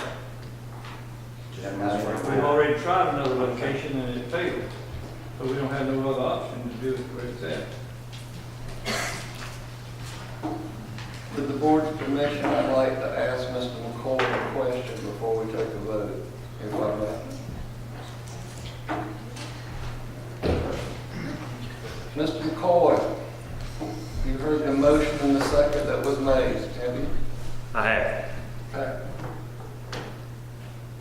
Would you like, I'm gonna play judge here for a minute. Would you like a moment to talk with your clients for a second to find out if any other alternative may be on the table, such as moving it where we stand it or anything else before?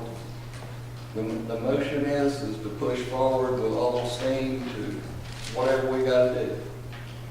Where the road is, if that passes.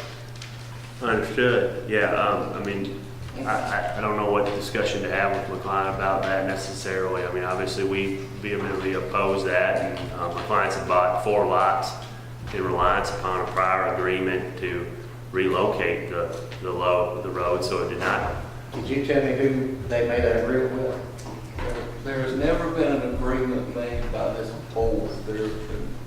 But here again, we can each take our position. That's a position. Yeah. All I'm asking is if you think there's anything that you want to speak with your clients about that may make a commissioner want to change their motion before we take this vote to relocate the road rather than Commissioner Floyd's. This road we will push forward if this passes to go right in front of that house, right where it's at. I understand the motion. Okay. And there's never any harm in taking a minute to talk to them, so I don't mind speaking to them. I am taking it upon myself to offer you a moment. I understand. I'm trying to express. I'm trying to resolve this issue too. Understood. Okay. But on the relocation issue, the devil's in the details, and it's a lot of details. So, it's very hard to articulate all of those details and specify them in this proceed. But I'm happy to go talk to them, and if you'd like, and see if there is some other possibility. But we've been debating that for a long time. Would it be possible to poll folks that are in favor of keeping the road open if they would be willing to have their land condemned? Or are they in favor of condemning land? I don't understand. Say that again. Everyone that spoke about keeping the road open, how do they feel about having their own land condemned and a roadway shoved through? That's Everybody else is, I'm hoping they'll work with us on it. everybody else, I think, has gave us right away. But that's not the question. How do they feel about having their land condemned? Nobody wants to do That's, that. all right. I don't think we're gonna take the time here to do this. This was a hearing to decide whether or not to abandon that section of road. Mr. Chairman, can we take a 5-minute break and then that'll give you 5 minutes and then That's what I was come back and do this? He said it's no use to talk to him, he don't want to talk to him. If you don't want to talk to him, we make a decision right now. Okay. If y'all, second. I was just asking if there was any consideration.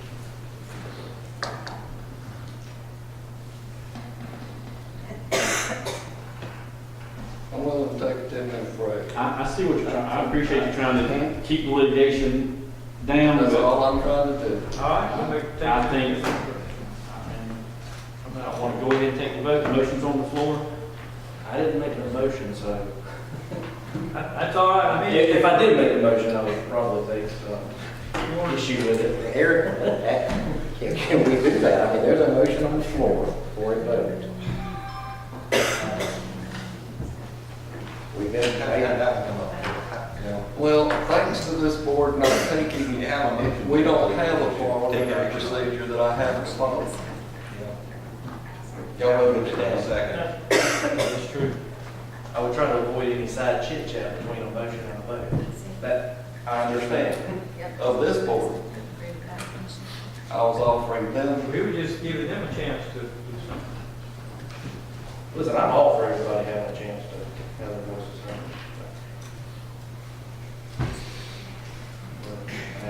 We'll take a 5-minute break. I'm will sorry. 10 minutes help you? Sure. I mean, anytime talking would be welcome out here. All right. More than you. All right, the public, and I'm going to I'll caution. check, I made the motion, it's gonna be the same motion whenever I come back. And that's fine. That's fine. But I think the only question here is not how the vote's going to, it's whether or not they're willing to do what what the chairman asked about relocating it to where it was stated. I think there would be, because that was contingent. I think what he's doing is just trying to stop litigation from going any further. That's where we were at the last public hearing. No. No. No. The discussion came back that we would look at rewriting it. The decision was made to leave the road open. That's true. And then the discussion was we would look at rewriting. We tried to work it. We haven't been able to reach that agreement. For clarification, for those of you who are here, and let me, because I wasn't here 2 years ago. You know, there was a conversation with some commissioners, and I think our administrator at that time was there, about relocating the road and moving it away from the house, that there was some interest in.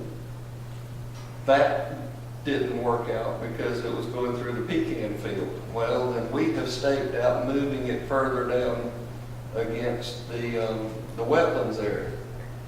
That hasn't worked out because they want it further down in the wetlands, which we just cannot do. 2 reasons. Too costly, and probably could not get enough impact to those wetlands. Also, they want 2 T's up on a highway instead of the 1 that we've offered to put up on the Midland end. So I think the county has, and here again, I'm not asking them to give up any of their defense or anything else. I'm just trying to make the public know that the county has worked through this process trying to get to a point that we could get a road opened up and get this thing done. And none of that has worked. For one reason or another, we stay in litigation and we keep changing things. So I totally understand Commissioner Floyd's frustration and wanting to get this done. Y'all have to understand that if there was some way that I could walk out of here today and know that I didn't have to go back in court, I would rather do that for the sake of the people of this county because it's costly. And that's the only reason that I'm giving them a minute to talk about this thing. If they are willing to meet us where I thought we were a year ago and move that thing down to where we've staked it out, then I would simply ask this commission to keep the road, if the intent is to keep it open, to not limit us to right where it's at right now. That's all I'm doing. Just so if y'all are trying to figure out my rambling. Yeah, we can. So we have no problem with that. Just, It is a little unusual, and I would tell you, Mr. Floyd has to have his motion acted on. Totally understand. Unless he agrees to recess for a few minutes. And that's why I just made that explanation, hoping that he would. Which state, I'm sitting here looking at the drawing, there's a center line with red, and there's a center line with light blue.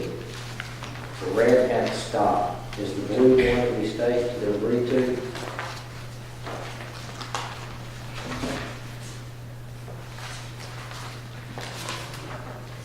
They may come back and say they're not willing to, and that's becomes a mute point. Right. The red is the one that we stated. It stops.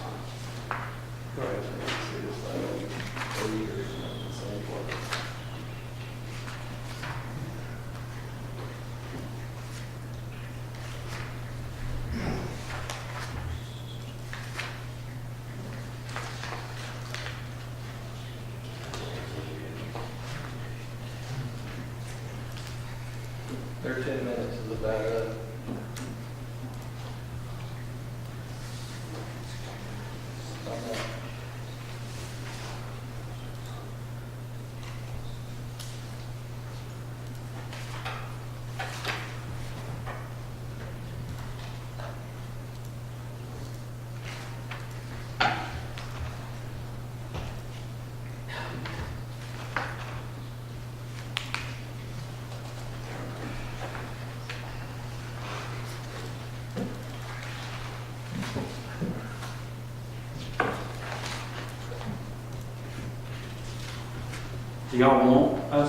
Do y'all want a minute to talk to Davis? If you don't, then we'll go ahead and move on to vote. If you do, then we'll consider the break.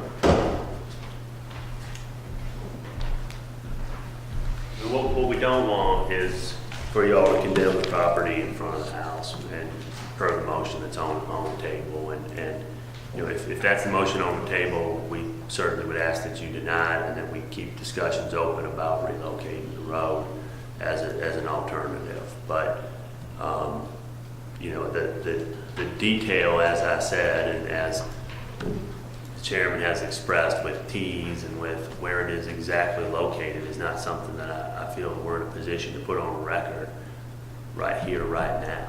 I mean, there are a lot of different proposals that are floating out there. We're willing to continue those discussions.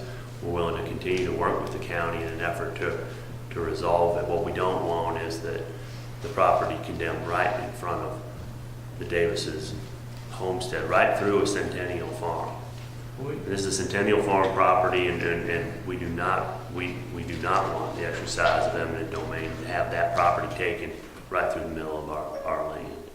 And you know, we would hope that the commission would abandon the road, but if that's not an option, and it appears it's not, then we'd ask that you deny the current motion that's on the table to continue discussions on other alternatives. Look, we've been doing that for a year, and y'all turned everything down that the county came up with. They've been surveyed and staked off and everything, and you have turned it down every time. Well, there's been a lot of different discussions without going into. I mean, it has been a hotly debated. It's been a hotly disputed issue. It's been a matter of discussion. But I can tell you that if you go forward with the motion and you approve the motion that's on the table, then the fact that Ms. Davis bought 4 lots in reliance upon a prior agreement with this commission will be an issue, and we will seek to set aside any condemnation action that is filed, and we will litigate that. I mean, it's just a fact of the matter. I'm not trying to threaten. I'm just telling you that's where we're headed. So Listen to what I'm saying very quickly. If Commissioner Floyd was willing to amend his motion, to give 60-day term, because this thing has been going further. 60 days for the Davises and this board to agree to a realignment. Or if such cannot be done with it at 60 days, we will push forward with condemnation to keep the road where it is. If he's I willing would be to? willing to go 30 days. I've been doing this for 15 months. I know. 25 minutes. And I have not been able to work. I tried, and because of pecan trees, we couldn't make an agreement. All I'm trying to do is see if he will set a time frame and us sit down and either come to an agreement, knowing where it's gonna end, at the end of whatever period of time that is. And I know how schedules can work and everything and another, and, you know, I thought 60 was a fair time, but, you know, it's their motion. I honestly don't believe there's going to be a change.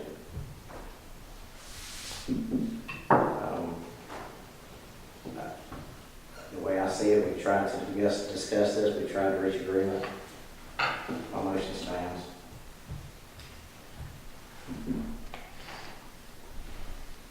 I just thought it would be one last ditch effort to try and get something resolved rather than boxes in there.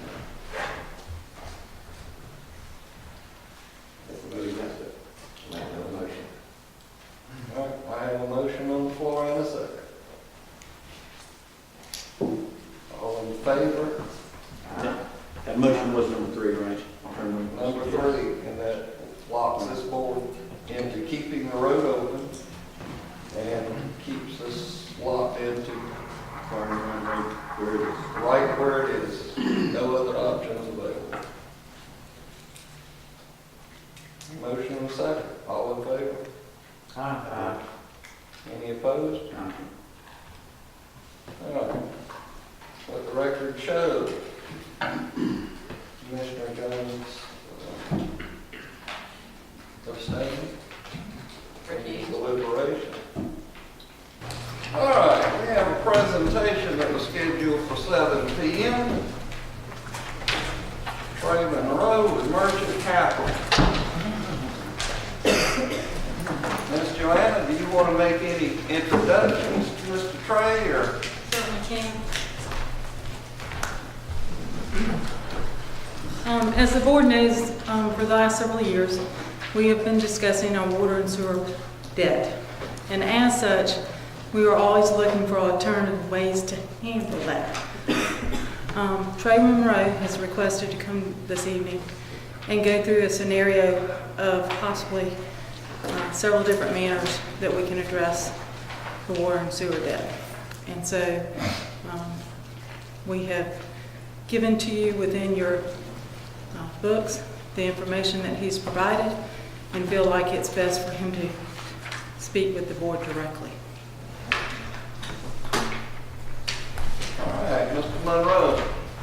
First, I think we were supposed to be with you in Atlanta, but I think we bailed on you due to the snow and the ice. I hope you don't call that against us. No, sir, that threw many people for a loop. I did pretty well myself, considering all that happened to everyone else in Atlanta. I made it home from downtown that day in about 3.5 hours, and I live about 15 miles from the capital, so I did much better than most. But I appreciate y'all giving me the time to speak tonight. I won't take up a lot of it, and just wanted to present to you a few options. As Joanna said, we've been trying to show the county a number of different solutions to this, the GFA debt and water and sewer debt situation for a few years, and think we've got a couple of alternatives that would make sense if the board chose to pursue some kind of restructuring or refinancing of those obligations. I guess you all have in your packets a copy of the book. I assume that you've got it, okay. I'm not going to dwell on all of this terribly long unless you want to. I'll be happy to answer questions, but I think really the book is broken into 3 sections. The first is kind of where you are and how the debt impacts your annual budget, which I think you all are probably well aware. The second is to present some alternatives that are available to you, and the third is to point out why one of these solutions may be a better fit for you as it relates to how you manage that system going forward. The first section points out how the water and sewer budget is funded, and it's more or less funded from the special tax district fund account. Currently, it requires a transfer of about $2.6 million a year, which results in a recurring use in fund balance of that special tax district fund. For 2014, that was budgeted about $843,000. That $2.6 million that's transferred is really for two purposes. One, to cover the operating loss on the system of about $420,000, and the second is to pay for the debt, which is about a little over $2.2 million. So the genesis of looking at these restructuring options is really twofold. One, can you change the debt in a way that would help that cash flow situation on a year-to-year basis, meaning to eliminate that recurring use of fund balance, and that can be done in one of two ways. You can either find new revenues in that special tax district fund, or you can restructure the debt in a way that lowers the payments. Finding new revenues means charging somebody something more somewhere, right? Yeah, that was a, yes. So those are the options. So you either restructure the debt or find new revenues, or a combination of both. My job is to show people how to restructure debt or finance debt or refinance debt. And so that's really what I've focused on, is the debt side of this equation. The first option, you have really two options available to you. Both of them are more or less the same structural form. It would be. Can you put this up on the, is there, no? I don't have it, unless you send it to me. Okay. I don't have it. They might like to see it. Well, Hang on, you I can can do it put it later. I'll just mark off. That was Will this work? I got one. You can you go.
Is there a seventh grader next?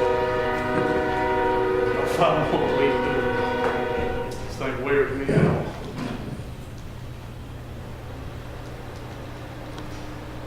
If it won't work, it's fine, I just thought. Well, since you got one, you can use mine after that. You got it? Yeah. You have it? I have it.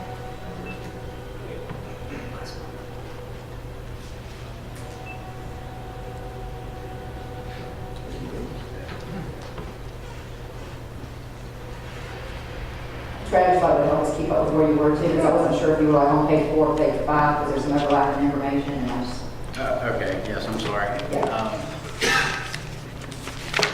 Do you want me to back up? just no. So I think we would now be on page 7. Okay. Okay.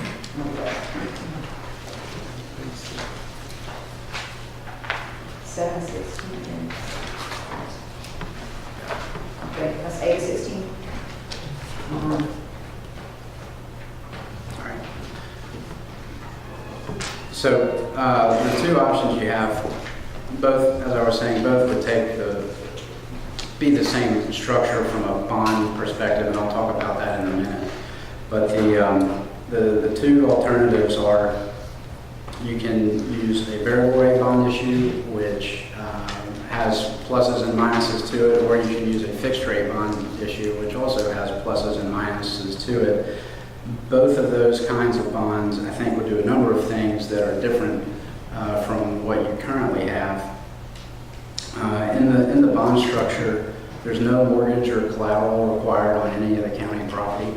So what that means is you could, in the future, sell or lease either the system itself or capacity in the system at your leisure. You would not have to go to anyone to get permission to do that.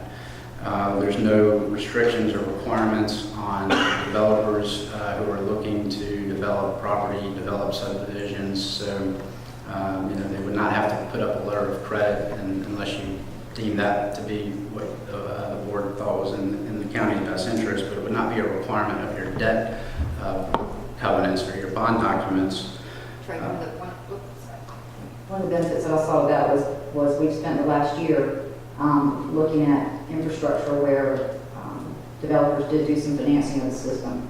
Mm-hmm. And some of those things we still didn't have title to. So one of the points when we talked that I did not know until we talked about doing this is, like, that would even take care of that issue, because we've been going back and trying to buy and get title because we needed it because of our FIFA loan. Mm-hmm. But in this case, the infrastructure is not collateralized, No. so it wouldn't be an issue anymore. None of the county's property, real or personal property, is collateral. The security for the bond issue is an intergovernmental contract. So it's not tied to a specific collateral. It's tied to the county's obligation under that contract to make the payments when they're due. I thought that was a huge benefit compared to what we're on now. Same goes for covenants regarding the operation of the system. So there's no requirements that you impose higher rates and charges on customers now or in the future. And we're getting into some technical stuff, but there's no requirement that you fund an additional cash reserve on top of the money it takes to pay off the debt and restructure it.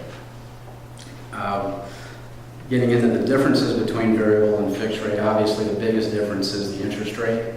Currently on a variable rate bond, it's less than 1%. So you would be dropping the rate on your chief loans, which is currently at about 3.25%, down to something less than 1%. The drawback to that is it is variable, so the rate will change over time, and there's no guarantee absent a cap on that interest rate, which can be purchased by the county.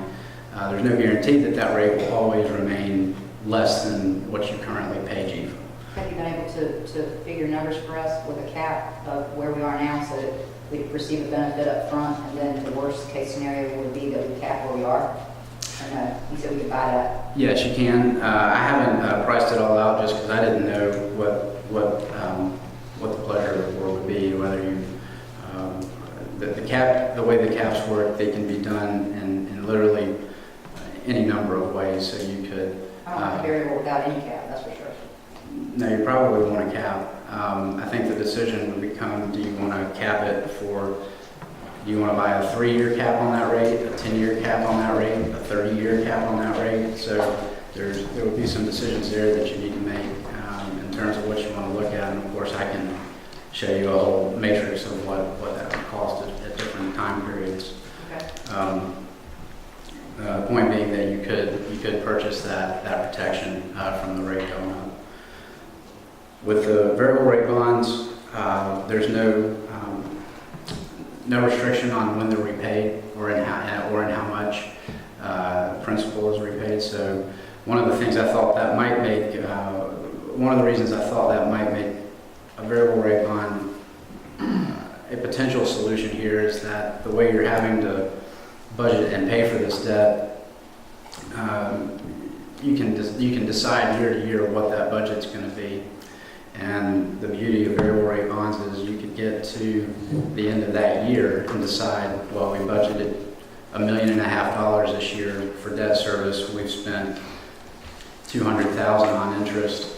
We're going to pay off $800,000 of principal. So you can decide year to year in your budget process, how much money you're going to budget to move to water and sewer, and then throughout the year, by monitoring the performance of that interest rate, you can then decide how much principal is going to get cut off at the end of that year. Because the point, I think here, if you're going to consider either of these, is to get that debt paid off as fast as possible. I mean, the amount of debt that there is versus where the customer base is right now, it doesn't look very likely that enterprise is going to be self-liquidating anytime soon. So the faster you can get rid of the debt, the better off the county would be in the long term. Well, and the quicker we're able to continue to add users, we can adjust that each year. That's right. As the user fees increase and come in. Yes, yes. And that's something that's, I think, a little different, although I believe Jiva may have made an accommodation to you in the past where they allowed you to pay off a portion of the debt, but they typically don't allow partial prepayment of debt. In this scenario, in either the variable or fixed rate scenario, you would have the option to pay the debt off early in pieces if you elected to do so. On the other side of a fixed rate bond, those payments, at least the minimum amount of principal that is due, there would be a set schedule that would have to be followed. You can elect to pay more off during the year, but certainly you would set a schedule that when you close the bond issue as to how much principal at a minimum was going to be repaid every year. There is a little bit less flexibility on the fixed rate option in terms of when you can start repaying that principal early.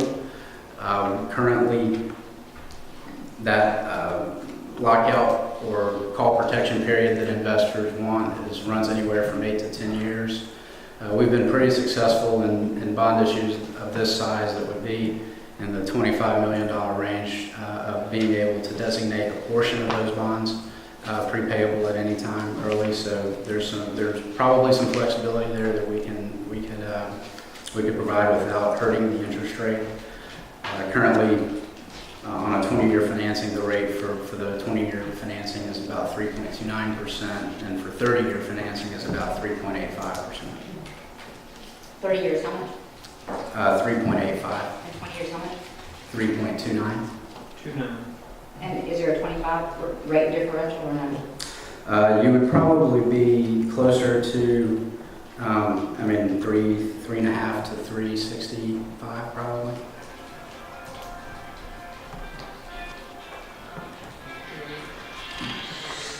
$5. Pay at the door.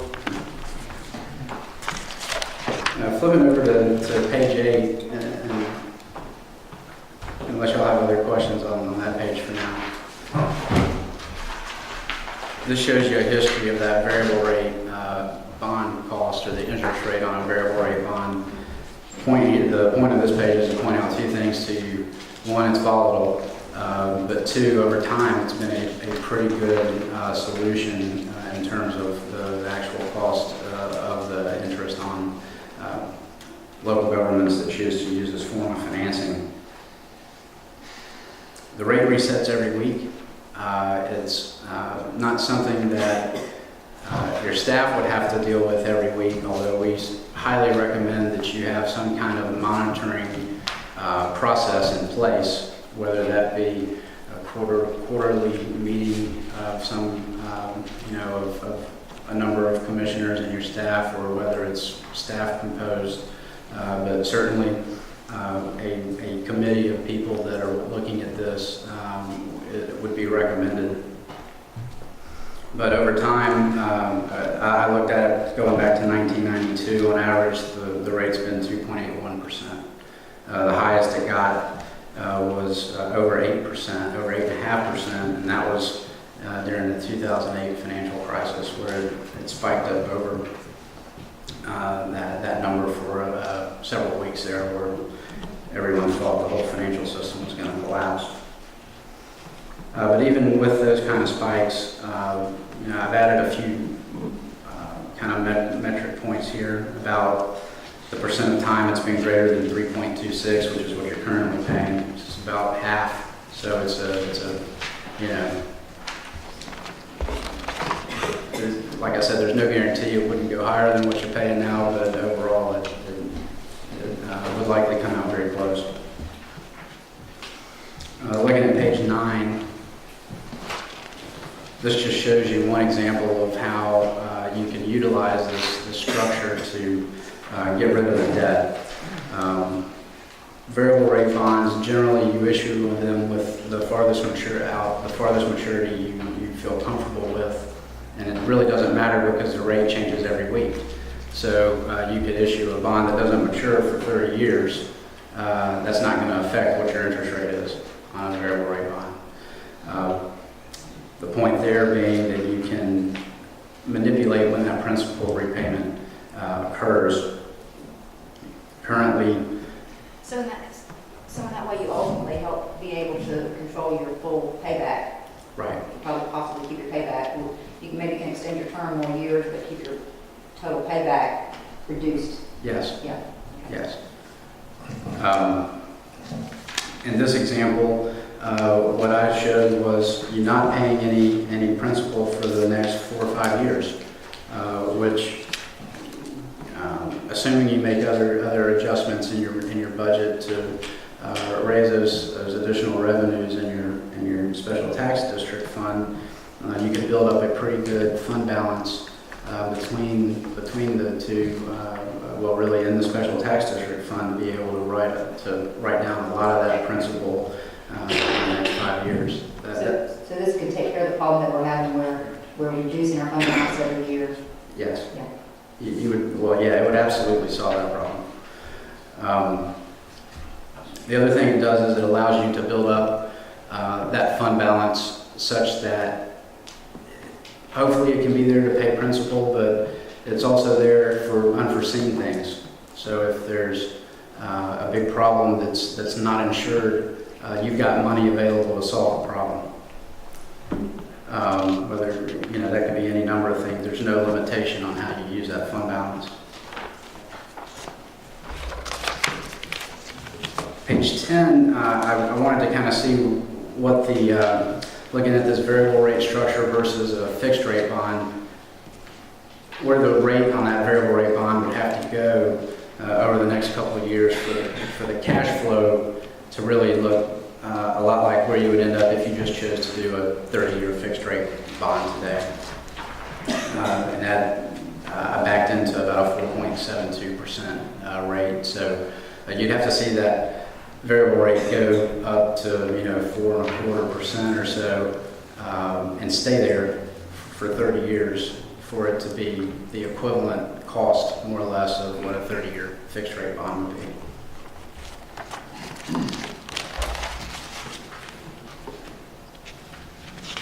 The next couple of pages outline a 30-year and a 20-year fixed rate bond option. Again, with those, you would have somewhat the same ability that you have under a variable rate bond to pay the principal early. There's a question there as to when you would be able to start that process. I've assumed that you wouldn't be able to do that until 2022, and that's not a function of anything that y'all would do as a county. Budget-wise, that's going to be a function of what investors demand in terms of protection from that prepayment. And again, there's a lot of different options there, but we think we could certainly get at least a portion of the debt such that you can prepay it a lot earlier than 8 years if you chose to do so or have the means. Again, under a 30-year option, if you just did that. That's probably the safest, that's the safest bet. The interest rate never changes. The debt service would drop by almost, well, I guess a little over $800,000 a year. So the transfer that you're currently having to make into water and sewer would be reduced by about $800,000 or $900,000. And then you know that's the maximum you would ever have to budget in any one year. And then, of course, it's your election whether you pay debt off early or not. On page 12, that shows you the 20-year option. That annual cost goes from 1.4 to 1.8 million. So the year-to-year impact on your budget is not as much as if you did a 30-year option, but it's a lower interest rate. If you left it outstanding to maturity, you're paying less interest than if you paid a 30-year bond all the way to maturity.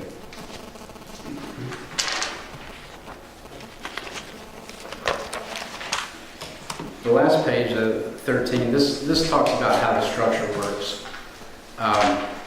The county, because the water and sewer system cannot issue a revenue bond on its own,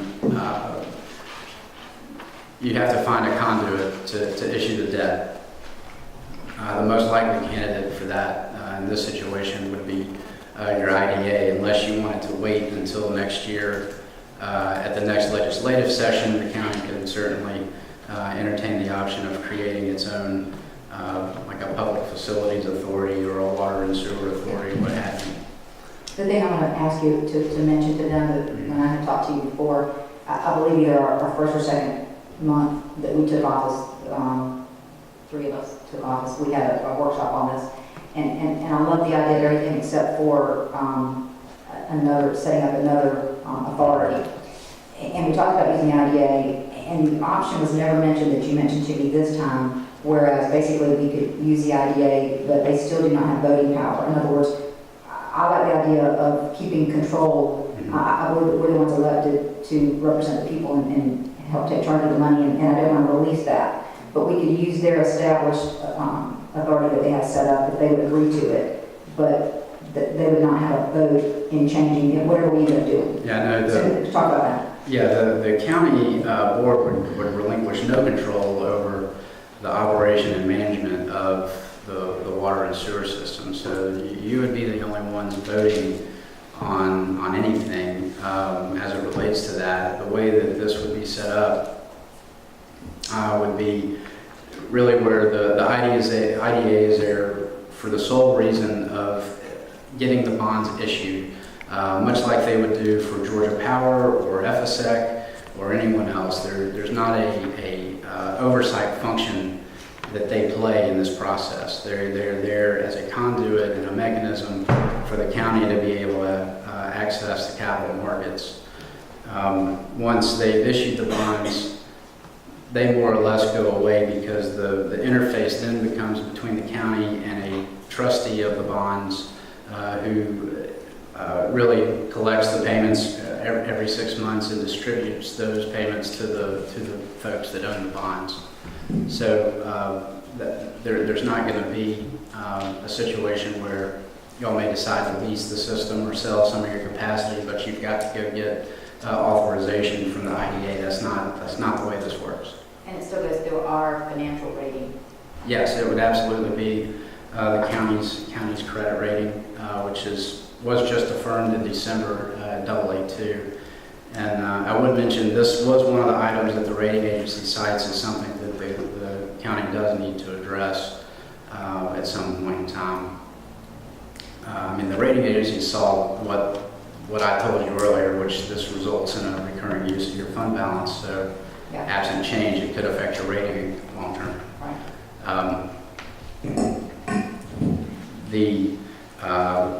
As I mentioned, the security for the bond is a contract between the county and the IDA in this example. The bond trustee takes over custody of that contract, so you would be making payments under the contract to the bond trustee, and they would pay the bondholders. What you pledge as security to that contract is the full faith and credit of the county. You can limit it to unincorporated areas, if that's the way it needs to work. You can limit it to another district that you create, if that's the way you chose to do it. But it would be the pledge of the county's full faith and credit and taxing power to make the payments under the contract. As it is now. As it is now, Chief. Yeah, and you mentioned the one additional part, because depending on how our service delivery or something is set up, we may need some wording in there to be sure we handle Yeah, that. it would be very specific and clear that what's pledged is your taxing power limited to those unincorporated areas, if that's what you have to do, or what you choose to do. Or wherever our water and sewer. Or wherever that service area runs. Determine that.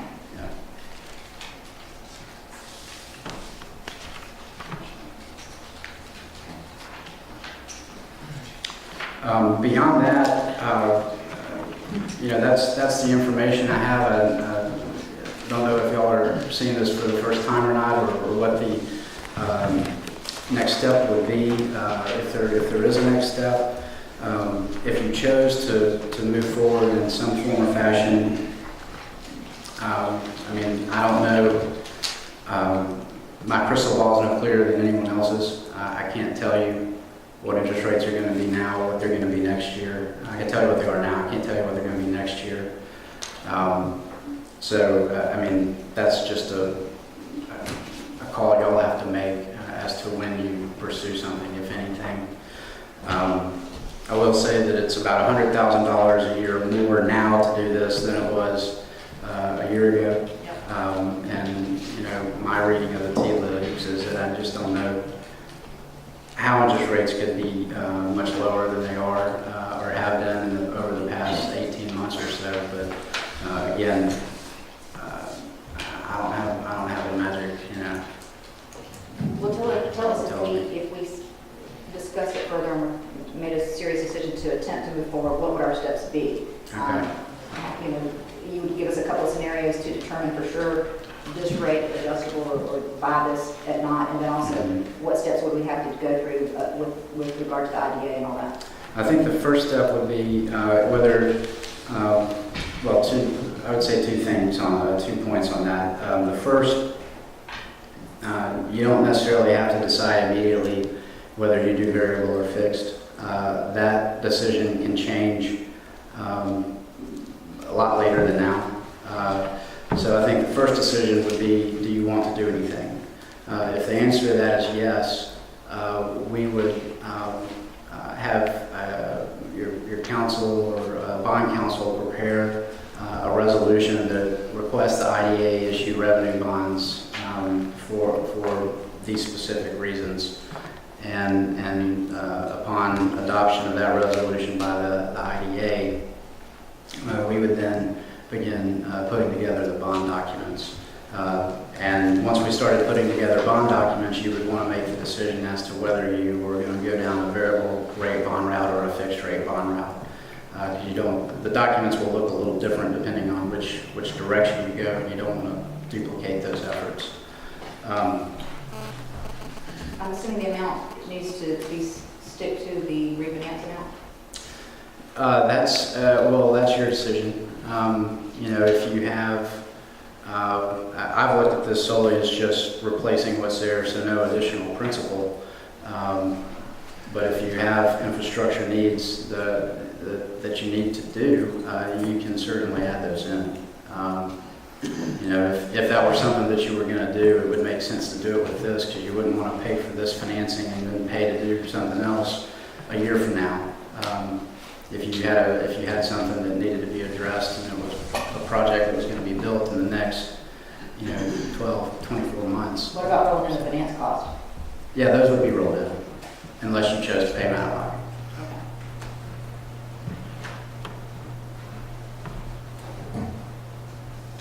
So this board just needs to decide if we want to move forward. Yeah, and I would also add, as it relates to me, and I think I can probably speak for, who y'all have used in the past for your bond attorneys, but, certainly as it relates to merchant capital, we don't charge the county anything to go down this road. So if we get 2 months into this and the market's changed, things don't look the way you want them to look, you're unhappy with what's, where you are, what the documents look like, or there's something about it doesn't smell right, you can tell me to go away and I'll go away. You're never going to see a bill from me. We get paid one time when the deal closes, if it closes. So that's the the risk I take is just I would be operating on your action that you intend to move forward, but obviously nobody knows where the market is going to go. So if things change and you didn't want to, if you wanted to stop the process, you can do that. You won't have any out-of-pocket costs. You really don't start to incur out-of-pocket costs until the documents have been drafted and we've actually requested a credit rating. The rating agencies are going to charge you whether you do the deal or not. So I kind of like to get to that point, and then you really got to make a decision if you're going to do it or not. Did you say it would take 2 to 3 months as far as getting bond council getting with the IDA and all that? It can move a lot faster than that. I mean, it's up to y'all really. We can usually from the time that somebody tells us to go and it's an affirmative yes and we know what we want to do, it's about a 60-day process. Since y'all have been rated recently, that part of it would be a lot easier and quicker. I'd say the most time consuming would be getting the documents drafted in a manner that met your approval. And that's the other thing is y'all decide what they say. So it's not me presenting you with a document to accept or reject. You tell me and the attorneys what you want it to say, and I tell you how that affects the financing costs one way or another in terms of rate, et cetera, et cetera.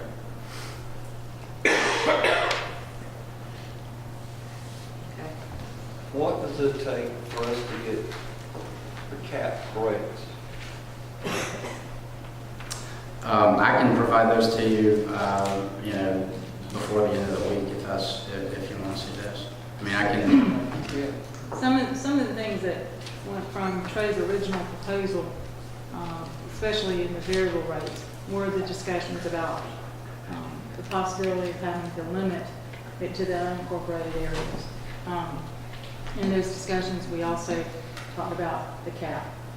I think if we go down that route of variable rate, we need to ensure that. The other piece is that in the variable rate that necessarily, if we go down that route, I think it's very important to ensure that there is a committee set up. The only way that is indicative of providing us with savings is to ensure that it's monitored and that it's addressed on a timely basis. Well, you say committee, but as long as we have a mechanism in place that we're getting For a oversight. regular public report brought to the board, that would do the same thing. Well, I think it's indicative that it's not just the finance director reviewing that or Public report to the full board. and the board making those decisions, much like we do our investment for retirement, okay? Is what I really had in mind there.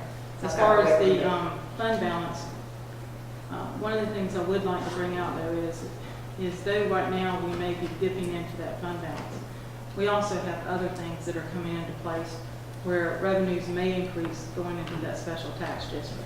That's all based off of what this board decides. We've talked about making fire self-sufficient. We've talked about raising service fees and charges.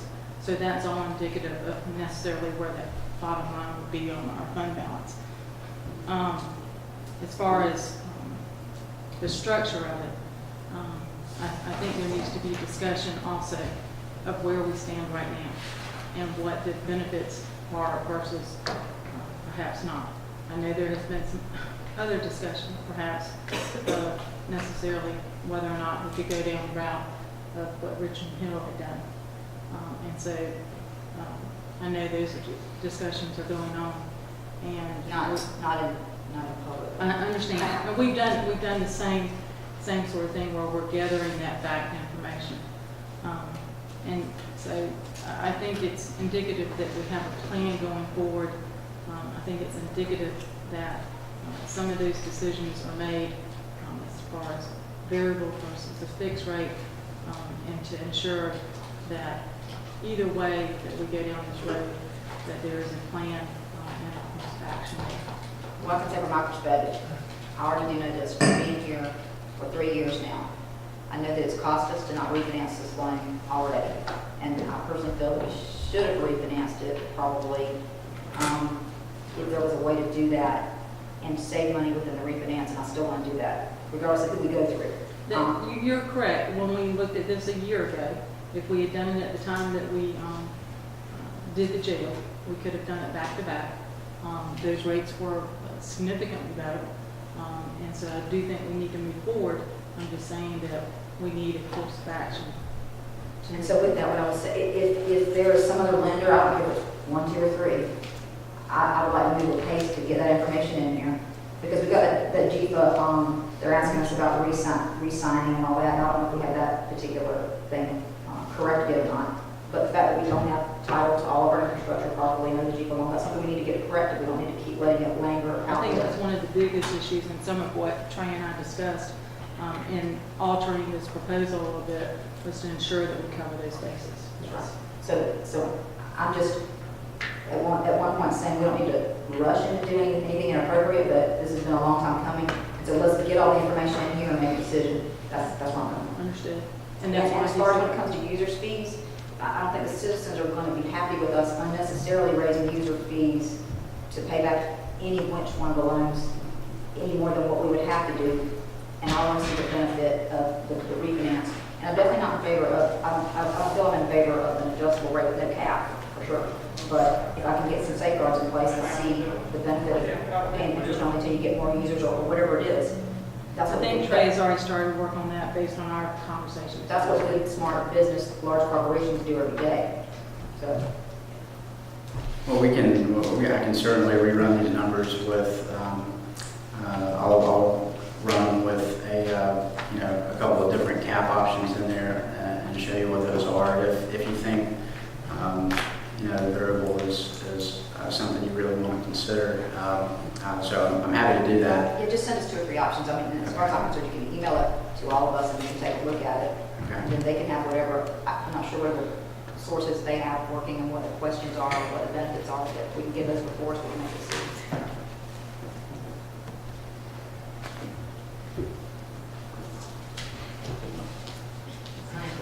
Any questions?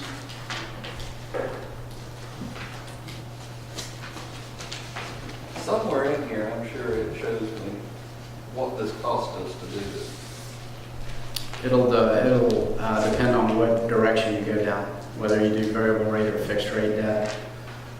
Generally, the cost of a bond issue of this size is going to be between 1% and 2% of the principal amount. And that takes into consideration all involved parties, so that's not solely the fee to my company. That includes the attorney's fees, the ratings, the bond trustee, all of that stuff. So that's everything. Ought to be somewhere in that neighborhood. So when you give us that written information that's coming, show us that in the breakdown. And we understand it'll be a guesstimate, but give us that as close as you can. We have to. And the philosophy behind this is get your payments down, get your interest down, build fund balance, and be good stewardships of your money so that at some point you've got a big fund balance there that you could have used in case of an emergency, which government always seems to have. And also, if you need to lease part of your system out or sell part of your system, you'd have the availability to do that. I understand. But what I would hate to see us do is just stretch our debt out, and then at some point, it's a fact, we're going to have to invest in more line. And then we've taken a debt that we can pay off in the next, 13, 14 years at the present rate, 15. It's much like managing a line of credit in your inventory. You got to do it. As we've talked before. And I think that's the whole thing is that we have to be diligent about how we're using our funds and take every opportunity to pay the debt down and do it in a short period of time where that variable rate is not really any effect to us because we've been good stewards of the funds and paid it off to begin with. Well, the example that you just used, coming from my perspective and experience, I'd rather have a line of credit. It's more flexible and it can help you in the bad times and you can pay it down more in the good times. So you're in more control of your own financial outlook if you take care of it properly than if you're stuck with one line, this is what we're going to do. Correct. Because that's the whole flexibility. It just of this. has to be managed every single. And Joanna mentioned Richmond Hill, actually it's Bryan County, and this is public knowledge. They took and they elected to get a very low interest rate and a 5-year balloon. So what they did was they're making that payment into their fund just like they are now, right now, but they bought a low interest rate. Right. And at 5 years, basically the savings on interest that they're still making every day, they're still making the same payment into their fund just like they were. Right. That they're going to be able to pay off a 10-year debt in almost 5. Yeah, the one thing I would not recommend for y'all is that you put a balloon on it. There's no reason to make the debt due in 5 years. Because what if something goes wrong with that bank, that lending institution? Well, and it's not going to change the interest rate. You might as well set it out there 30 years. The interest rate's going to be the same whether you set it for 5 or 30 under that variable rate model. So I would not limit yourself to a balloon. That's just going to put you in a position in year 5 where you have got to do something different. Ultimately, you could reap the exact same benefit from this model without having that requirement of a 5-year balloon when That's 5 right. years gets That's here. right. Yeah. The other thing that this would do is if you weren't going to make those adjustments and make fire self-sufficient or make other changes, you could do this and make it fit with the budget that you've got now without it bleeding your fund balance dry over the next 5 or 6 years. And what Trey's talking about is on that page 10 of the variable rate, you'll see the first payment as being $9,055,000. You take our current payments and multiply them out, you're right at $8,000,009. So you could simply just bank what we're currently putting away right now or what we're expending right now and meet the first one.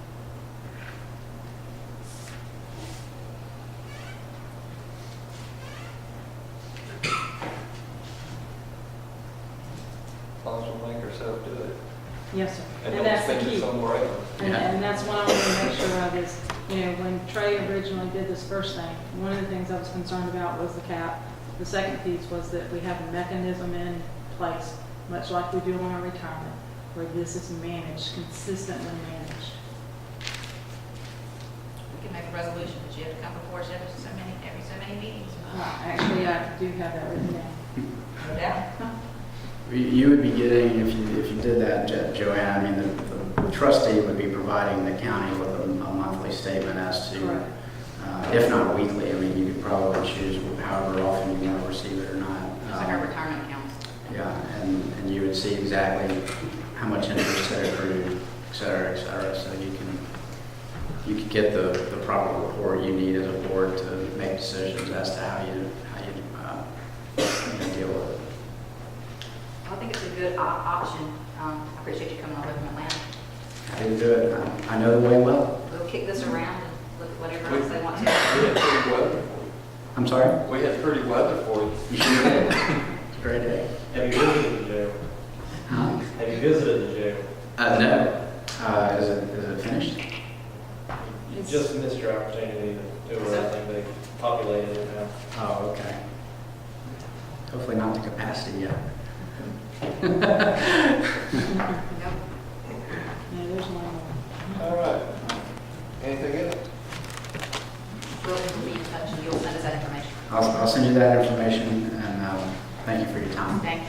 Thank you, Drew. I'll stay on it. It'll stay on this time. Light the roads, let's make it happen. All right.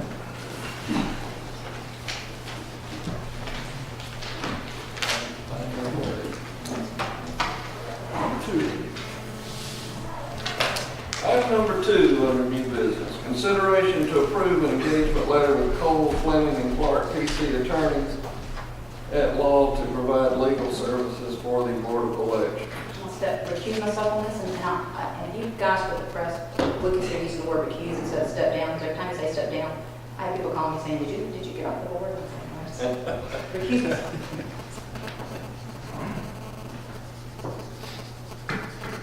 All right, Mr. Thomas? Yes, Mr. Chairman, on March 14, 2014, a challenge to the candidacy of Ms. Jones was filed with the Board of Elections. The board is going to need legal representation to respond to that challenge and participate in hearings that will be held due to conflicts of the county attorney. Our county attorney, Mr. Gobble, is not able to provide legal services to the board, so they need to find outside counsel for that. The Board of Elections went out and, well, I don't know exactly what process they followed. They went out and identified a person that they believe would fit their needs, and that is Mr. Cole. And you have attached here a engagement letter for him. And he basically outlines the scope of services that he would provide as meetings with the board, preparation of legal memorandum, and other work requested by the board related to the challenge to the qualification of a candidate. He proposes a rate of $250 an hour, billed in $10 increments, and any expenses.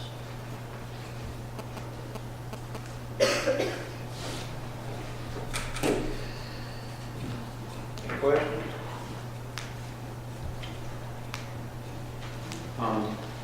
The one thing that I do wonder is what would be a maximum amount of time that we think we're going to spend on this? Last time we had something like this, Mr. Hart got involved. What we were thinking was going to be a few $100s turned into $9,000. Is this going to be, is Mr. Cole here? I believe so. I mean, what kind of time are we looking at? That's why I'm questioning. I honestly don't know the And answer. honestly, I mean, we've got to support the Board of Elections, but is this going to turn into a trial at the Board of Elections, or is this, that's the only I question. don't know the answer to that. I know that there will be a hearing as to how long the duration of that hearing will be. Excuse me, I don't know. And I don't believe that we have really any control over the duration anyhow, because it is ran and administered by the Board of Elections. So I wish I had an answer for you. But as for his scope of services, he will be here through the duration of that trial, whatever that duration is, whether it's 2 hours or 2 days.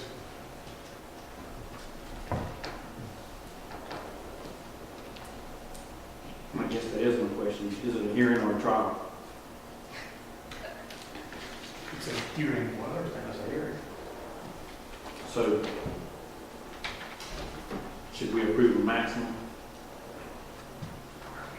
I assume you can. I don't know what happens when he gets that maximum. If they stop the hearing, it's up to the board. Well, in the legislature, we don't have no choice but provide them legal counsel. And it's created by the legislature.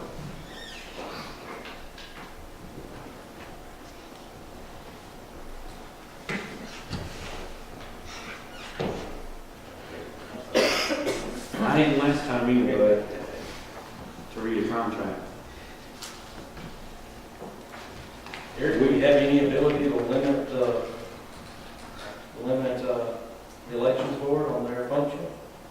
I don't know that I can answer that, or that I am in a position to answer I that. understand. I know that the Secretary of State did advise the board that they needed to have independent legal representation for this matter. Sorry, I shouldn't have corrected that. I mean, I understand Some of some the guys lawyers do, from both but just, parties are here, and they may have some idea of how long the proceeding's going to last, but I don't know the answer to that either.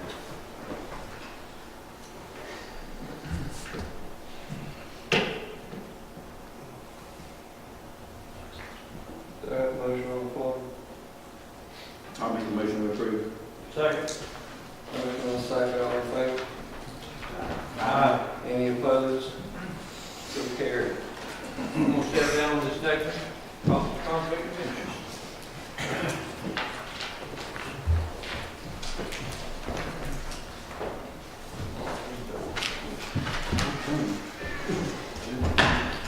All right.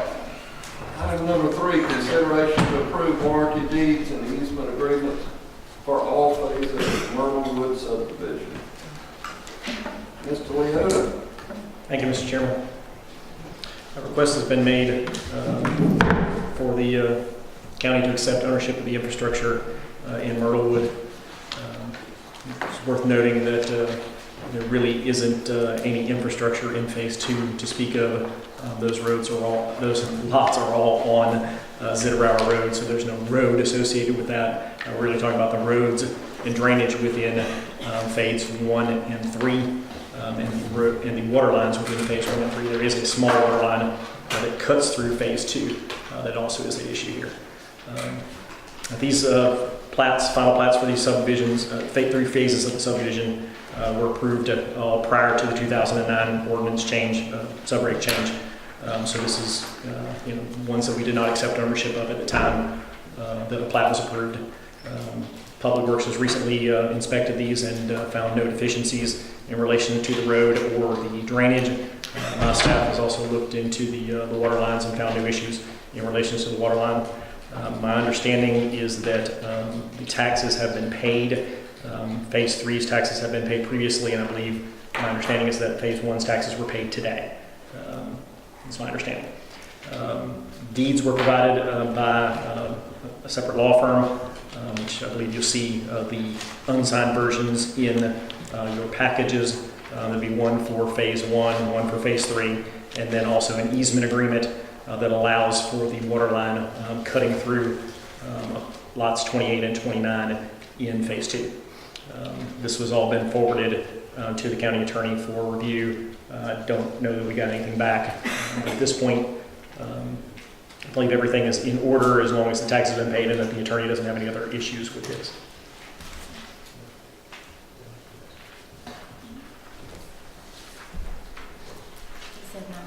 We don't have any other issues. Outstanding. Without any other issues from the attorney, staff recommends approval. Show any other questions? Any questions from any commissioner? I'll entertain a motion. Make a motion to accept alternative 1, accept more of these easement agreement. Since I need ready to be taken. Second. Motion and a second. All in favor? Any opposed? So carried. Thank you, Mr. Chair. Thank you, sir. Come on back to work.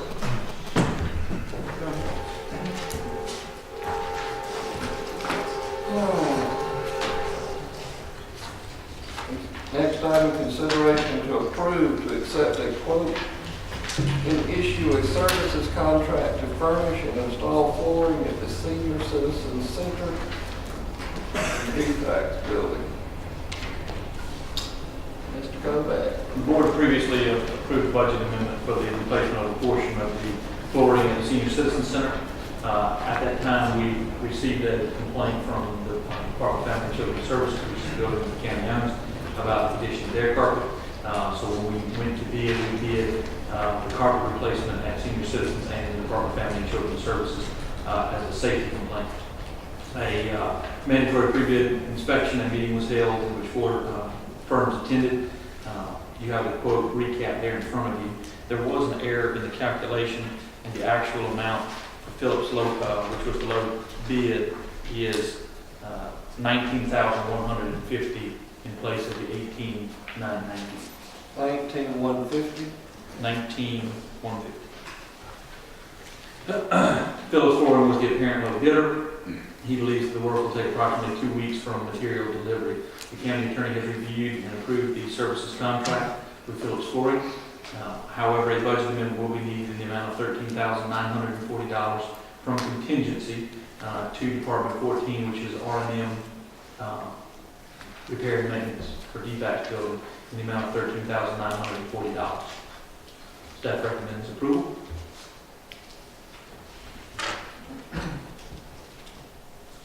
What did you say it again, where the funding's coming from? Contingency. How much is left in contingency?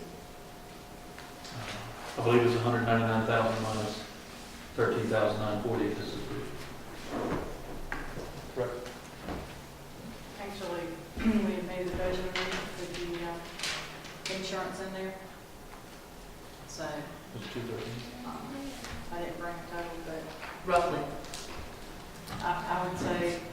believe based on board approval so far, it would be in the 175 range. To get us through the end of May? Yes. These are good with me on, right? That's right. What's the age of the existing floor history? The senior citizens is in excess of 12 years old, when the DFAX is in excess of 15 years old. This is for only for the materials and labor to install. If there's any unforeseen conditions, we'll have to address those as the time comes. Subfloor issues. They're all concrete on slab, so we don't foresee too many of those. Floor plan. So, we should.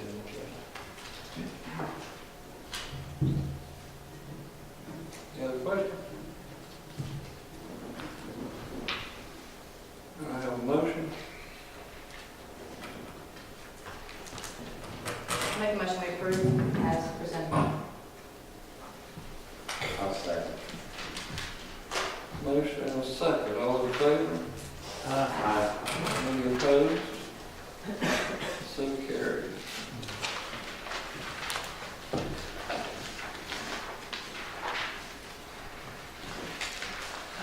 Next item, consideration to approve a resolution for a budget amendment to 2013-14 fiscal budget for departments 14 and 15.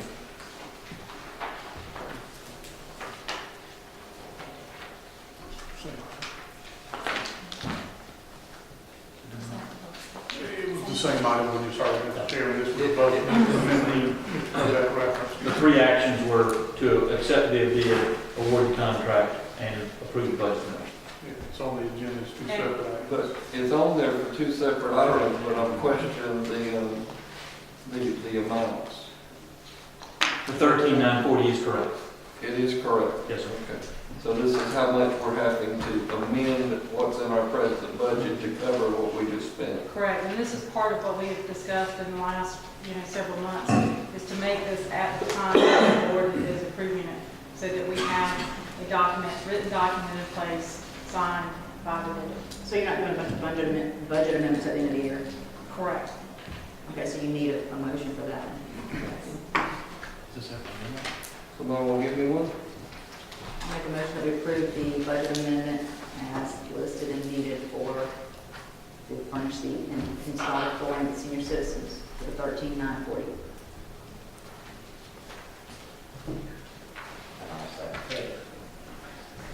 Motion and second. All in favor? Aye. Any opposed? I was just questioning the amount, so this is the amount extra needed to what's already in the budget. And that is only for the DFAX for the senior citizens, it's already been.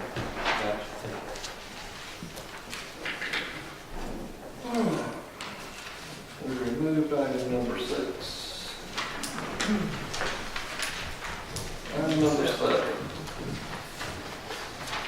Consideration to approve the summer food program contract. Yes, sir, Mr. Chairman. For the past several years, the Board of Commissioners has participated in the Summer Food Service Program. This program offers summer lunch meals for children in the dining and cryo areas. Some of the costs of the program are reimbursed from state and federal funds. The Commissioners have sponsored this program for years. However, I have been in conversations with the Board of Education's office about them picking this up possibly next year. Mr. Paulson did show interest for next year, but this is something that you guys need to address. And Ms. Joanne is going to speak to the finances. That's where it came from. It started with the school board, right? I'm not sure. I still don't have clarity on that.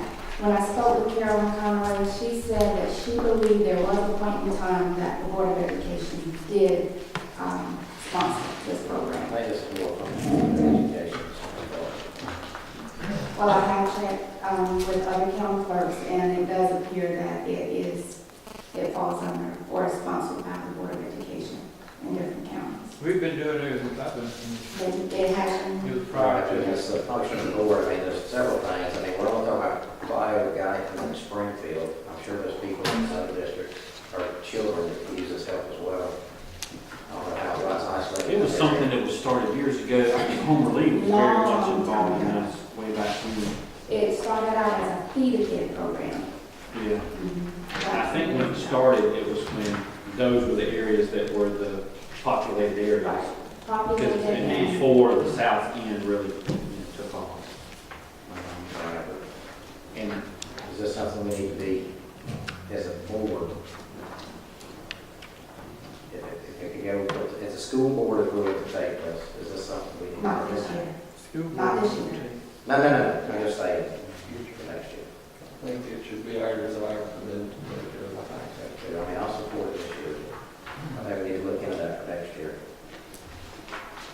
And they said they will take it. We're working on it. They speak in favor of it. Who's saying that? Thursday, I had a conversation with Carolyn Conway, and apparently Randy has spoken with June, is it June or Jane Paulson? I believe she's a nutritionist. They might be in a better position with regard to. Have we not received a grant for this? Yeah, we got, Well, we we got got, 10, yeah, there's not. They're trying to get open and to submit to, I'm just wondering, because they're not usually like, okay, we'll just take on another project. Yeah. Miss Karen Conway's words, they have shown interest. Mr. Kiefer, this is approving that grant. Basically, what we've done though is I think there's been some confusion in the past as to exactly what the board is paying and what's being reimbursed. And so what you'll see in front of you is a synopsis of the last program that was run this last year, based on the expenditures and the receipts for June and July.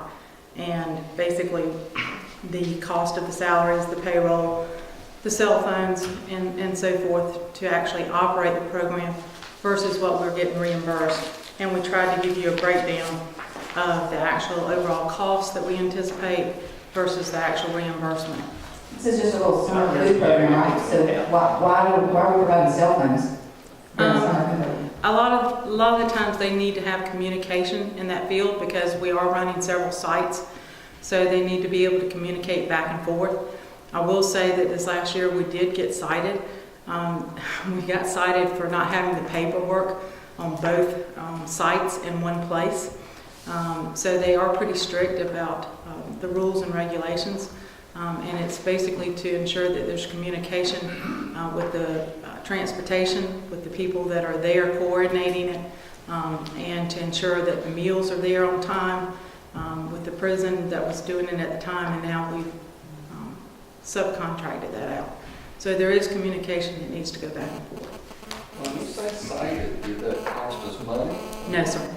They just made mention of. They may mention that the program states we're supposed to, feed the kids at a particular time, which I think was 12 o'clock, and we did it at 12:15. They got fed. Yes, sir. That's the way we as staff looked at it. We answered the finding and simply said we would ensure that it was done timely. Any other questions? Motion? Make a motion to approve alternate number 1. Second. Motion and a second, all in favor? Aye. Any opposed? So carried. Next item, consideration to approve an ESRI enterprise license agreement. Mr. Allen? Mr. Chairman, this is a agreement that we approved. It's a 3-year agreement. It's what we use to run our GIS services basically with. And, a couple of the oddities of this thing is we did not go out and seek other vendors other than Esri for the basic purpose that everything that we do with this is so intertwined. It's within, Orpheus won't speak in a minute, it'll do this a lot better than I do, but it's so intertwined within our system, it would take a lot of changing to do something different. There are other vendors that do similar type services, but it's kind of like an AutoCAD microstation type of thing. They do similar stuff, but not exactly the same.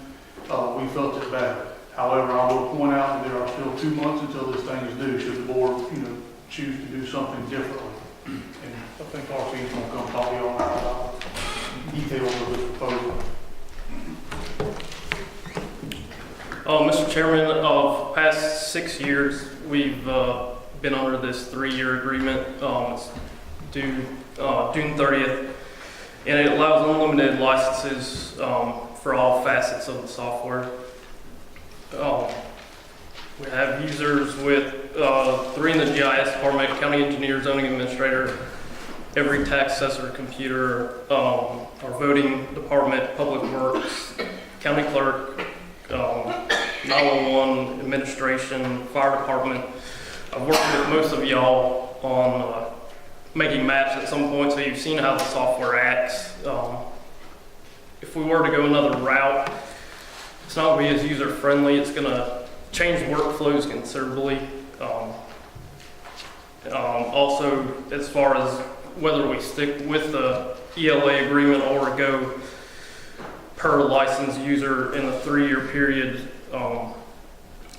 without the license agreement, we're looking at $186,000, and with the 3-year agreement, it's $166,000 for the full 3 years at $55,000 a year. That also includes 30 hours of instructor-led training, or 30 days, which is a full 8-hour class. Normally these classes run up to $2,500 a class, and we can get 5 classes a year distributed amongst 3 GIS employees.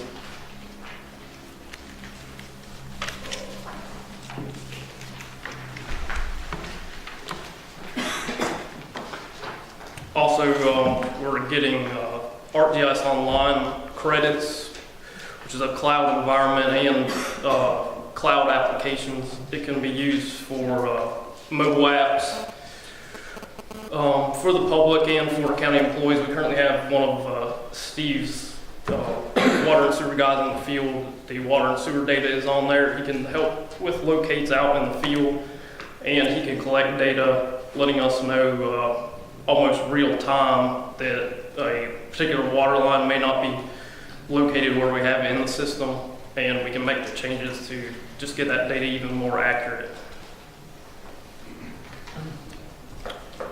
The other option is, if you don't want to go with this agreement, we can look for other vendors, get some quotes. Like I said, it's going to be a large learning curve and change a lot of workflows throughout the county. When we went with this right here, did we get bids at that time? 3 years ago, we did not. No, I know we did not. So we've never gotten competitive bids for this service. I believe Cresha may have. That's the department head prior to me. I wasn't. No, this was the one I remember I almost made Cresha cry because of me. This was a last minute thing, had to be done right now. If we don't do it, the whole world's going to shut down. Right, and that's why it's being brought for y'all now. Is It's why we bought it 2 months early, in anticipation. I remember that very well. One thing I want to understand clear enough based on what I'm looking at, maybe I should really, what are we paying now? And the change that you're asking to make, what's going to be the cost differential that's supposed to, because when you get to saying funding should be placed in the IT department. What is the difference in the funding? There's no difference in the funding from what we're currently paying to what the new agreement is. Okay. This is a renewal of a new 3-year agreement. Okay. It's $55,000 a year is what it is. And if you look on pages 13 and 14 in your materials, they make it a little clearer as to what RC was saying. Rather than doing an ELA where we have unlimited licenses, and honestly, it was my fault that we could probably do this cheaper than $50,000 a year, and that not every county employee needs access to full editing capabilities. There are some viewers and other things that you can use. So what we did was we priced out that particular option. There are 4 that we would need just for the GIS folks to actually be able to analyze the data. The tax assessor needed a different level. And then as you begin to build all these pieces in, what he was saying is, the first year's cost in this would be $125,000 versus the $50,000. In year 2, it would drop to $30,000 instead of $50,000. So you're saving. And in year 3, it would drop to $30,000. However, over a 3-year period, it's still more expensive to do it that way. And what you end up with is everybody has a lesser capability of software, and that's not counting for the server components, the external parts that we do with binary bus, the apps that they host, not only for our school, the school board, we've at least created some for the school board. I don't know what we ended up on the hosting, for school locators, some things they've asked us to do.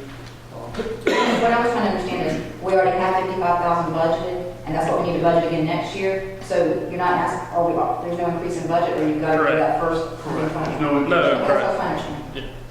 It's the same from, Okay, because the way it said it should be budgeted. Well, it needs to go into the IT department, that's just where it's paid out, rather than GIS, this is all, that's intended to say. Just trying to make it clear. And again, we can certainly explore other options. It is just mine, I believe, the GIS department's opinion that the other options that are out there are not quite as robust in their capabilities, and some of the things that they can do. If we're taking it from one budget to another budget, we're just gonna move the money, that we're not gonna leave 55 in the other people's budget, so they can figure out. currently IT paid it for the previous year, so I was just saying that it needed to be, the money needed to be in there for next budget year. I'm trying to. This would just be included in Like, the upcoming budget, correct? Yes. What is AGOL? It's ArcGIS Online. It was what the cloud environment, there's a free downloadable app for tablets and smartphones, and we have our data hosted on there. Okay. If any of y'all are interested, I can create an account for you, and you can pull ArcGIS information directly to your mobile device. Now, if I'm reading this right, not only is this the same price that we were paying, we're getting this extra service in with that. Am I wrong?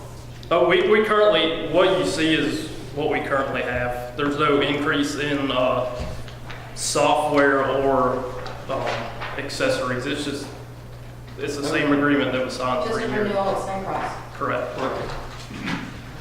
Well, I don't know.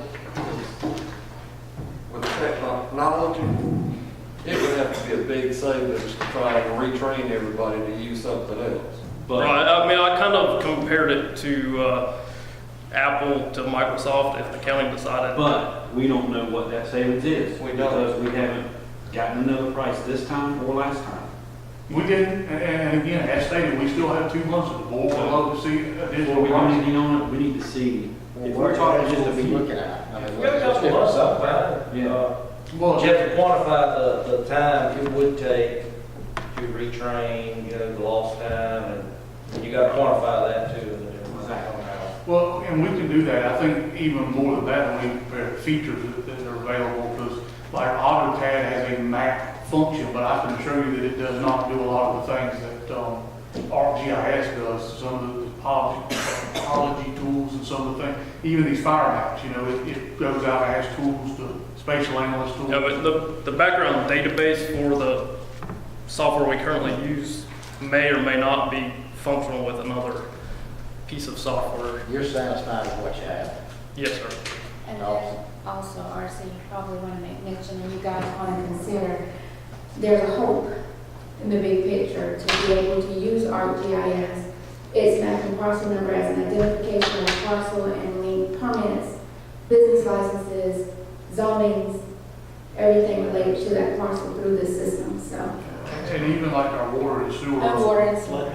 Yeah. Yeah, our water and sewer databases that we have for our as-built, if you will, were all built to be able to be utilized for models in the future, so that we can use them for pressure modeling, trace constituent modeling, all those different pieces that would integrate together into this, where we're going to have to distribute it with some other software. Basically, as many different contracts y'all you renew every year, I think probably the bottom line is, if there's something that's not of a huge cost, if you feel that you have definitely, enough about the system to reasonably show us, because as us being stewards of how we spend the money, we have to justify. They didn't even get a bid, because that's going to be asked of us, in places. So if you don't get a bid, if you can justify it at the time, like legitimately say, here's all these reasons right here in our package, then we don't have to have this hour-long conversation, probably to try to justify, should they have gotten a bid, Yeah. Actually, yeah. Just tell If us. if it was our private money, no. But if it's public money and there's more than one option, we need to see the other option.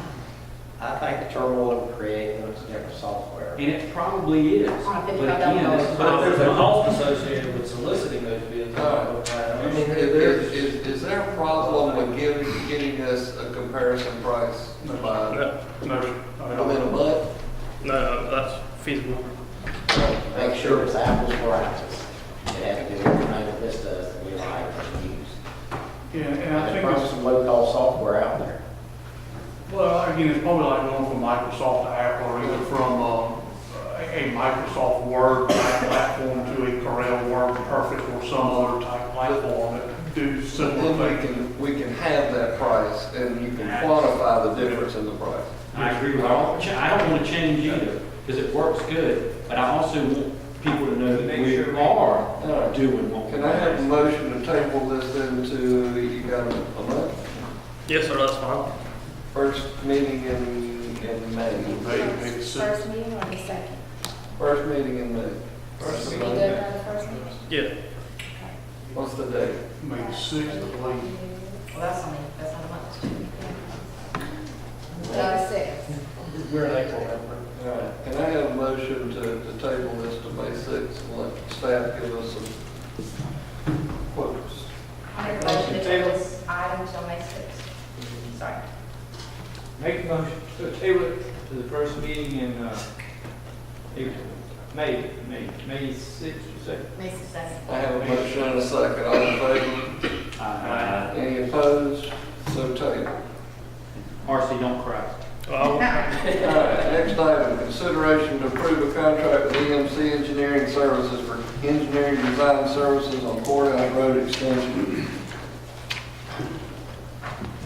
Mr. Chairman, we recently did the engineering services for Courthouse Road extension that we've been discussing for quite some time now. And we received 5 proposals back. They were done as requests for proposals, not necessarily invitations to bid, so there were other scoring mechanisms outside of just price within this. Out of the 5 firms that we received, I believe all are perfectly capable of providing the service. It is a county road, roadside ditches, not a tremendously difficult project. With that being said, your scoring sheets, you will notice everybody's scored identical except for price. That is really the only thing that we scored this on. With that being said, EMC Engineering submitted the lowest price on this, the next being more Altobelli, and there's about $4,000 difference between the 2 of those. Again, I believe either of these 2 firms are perfectly capable of delivering this particular product, but basically because EMC is lower and this is the 3rd bid that we've taken on this one particular project, all said and done, the first being surveying services for boundary and plat, and the second being topographic services, both of which EMC submitted bids on, were low on both of those also. This will be the 3rd time they've been the low bidder on this particular project, and it will keep everything in one shop, if you will, and not split the engineering and surveying out. And for all of those reasons, I recommend that we award contract to EMC Engineering. On your scoring method, could we have included local participation? Could have. Or we just did not? We did not. It was not in the scope, but we certainly could. No, I'm just curious for future. And I will say that our 2 of these firms, CNR and IDS, I don't remember if that were Atlanta-ish, Macon and north of here. But again, it will only be a factor. Correct. Well, obviously, HCBD, EMC, and Moreland Altobelli, and Moreland's got a local office. Yeah. 2 are local. And this doesn't include the cost of acquisitions. No, sir. Right-of-way acquisition was specifically excluded from this contract. Again, the plats for that are in a previous contract that EMC already has, but the actual acquisition is not included in this. Any other questions, discussion? Motion? Make a motion to approve the contract with AMC Engineering Services for engineering services. Motion and a second, all in favor?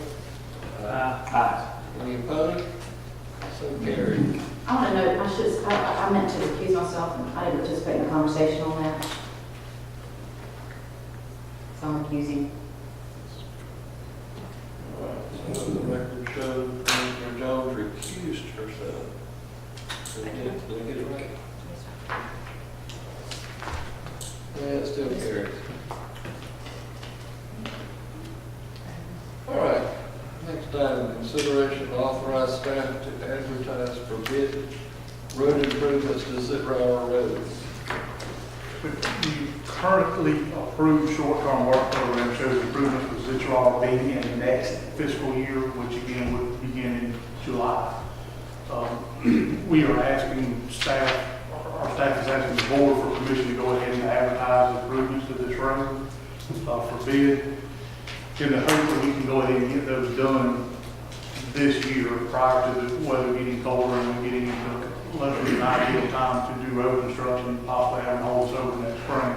The road getting into disrepair, certainly needs it. We're just asking at this point for permission to advertise for bids. Those bids will still need to come before the board to award the contract. You can still choose not to award at that point should you want. So we just want permission to advertise. This road has nothing to do with ones we bid out last year, right? No, sir. This is completely separate. Yes, sir. Well, I don't know how to make a decision if we don't know what it costs. Any questions? This is Ash Surface Treatment Road? Yes, sir. And the bid package will go out just like Bunny's yesterday. With rock and pavement. Will they have time to do it this year, by the time we go through the bid process and everything else? Should. Should. Yeah, I mean, the package is ready. All I need is your permission. It'll be sent to, purchasing. And it'll get advertised this week, I'm sure. Well, maybe get you return it, but by next week, 30 days to advertise. I thought it was, a road that you were going to do the same you had on this agenda that was just like this for my district. We thought about that. I thought it was the one you asked. This is. Okay. That's it, right? Okay, good. Okay, I missed that. I was thinking it was a different name. Actually, this one's Zipper Road. I was thinking it was a different name. So thank you. Welcome. Is everybody have yours? Because the district's changed. I think this is right. This is the district. Well, it's again, the billing goes all the way to 30, so it may be multiple districts. Probably better put it. Well, when we get the price and y'all authorize the contract, then you have to try to figure out who's going to take credit for it. Well, we need a little. There you go. All right, I have a motion. Make a motion to approve order number 1. Second. A motion and a second to authorize staff to advertise the project for bid. All in favor? Aye. Any opposed? So carried. And that, folks, is the last item of new business.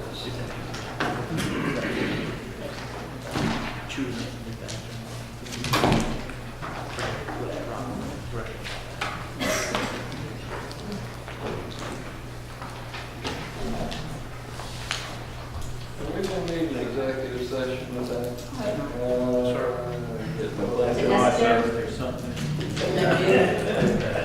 think it is. I think cost sensitive is good. You were behind Joseph. I've seen the brushes in here, we just need to talk about All right. it. Ross, you got any reports? Should have a list? You don't have a I don't have any folders, so.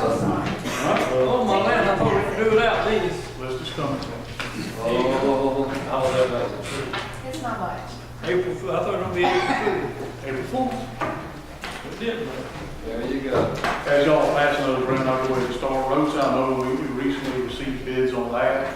We're still trying to investigate whether we need to bring that forward or not. It's a required budget amendment this year. So for now, we don't know what's going to happen with that. Blue Jay and McCall Road approved this again. Now just let them know they should get started in the next week or two with the actual patching and the fall behind with the work. The Ash Road repairs. I am supposed to meet with Mr. Littlefield at the end of this week to go over and look at some of these roads, and he anticipates beginning construction next Monday, the 7th. As previously discussed, we're going to try to manage the contract the best as possible to extend that 16 miles as far as we can. You know, I already had that conversation.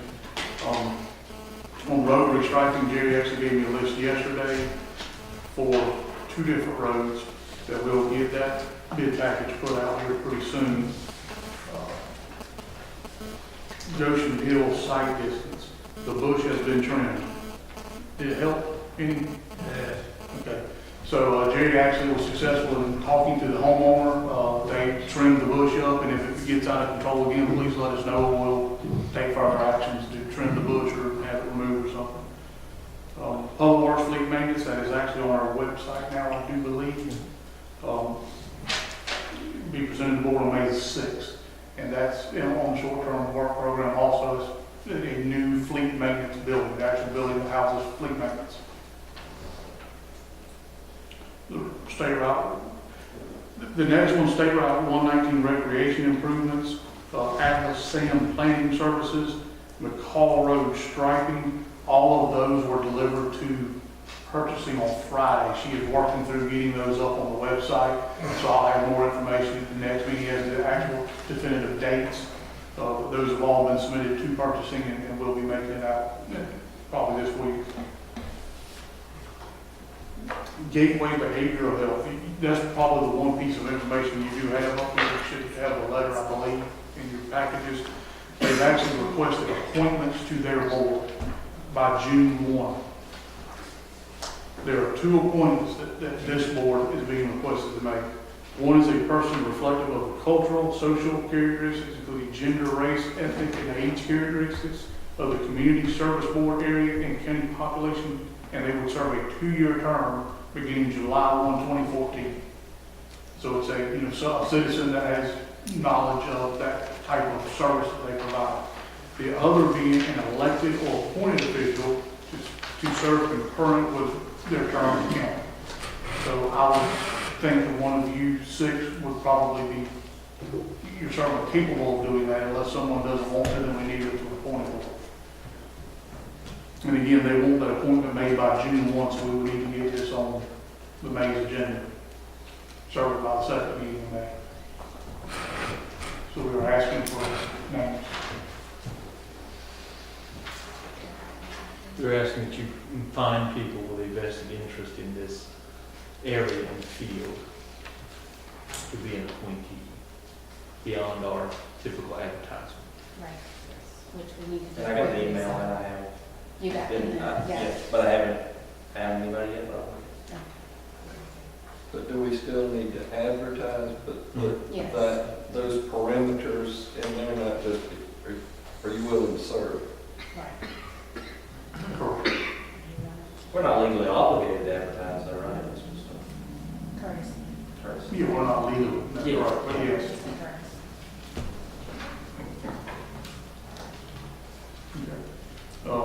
There is another piece of information that was emailed out to y'all. ACCG, there's a couple things going on. There's one we actually received today. But there's the thing on Friday night, I think you're taking care of that. On Saturday, April the 12th, our friends over here at EMC, no coincidence that they have a beer tonight, have invited y'all to a reception that they're holding also.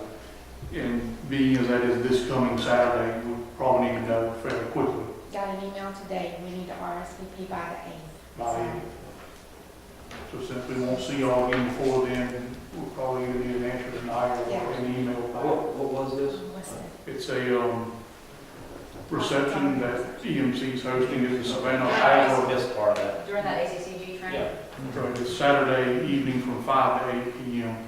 What is our training dates? 11th through the 15th. What day of the week? Friday, Saturday, into Tuesday. Anybody know for certain if they're planning on attending? Yeah, I'm gonna try to go to the EMC thing. I'll go to it too. I'll email you before the 8th. I can't make a decision. Most likely.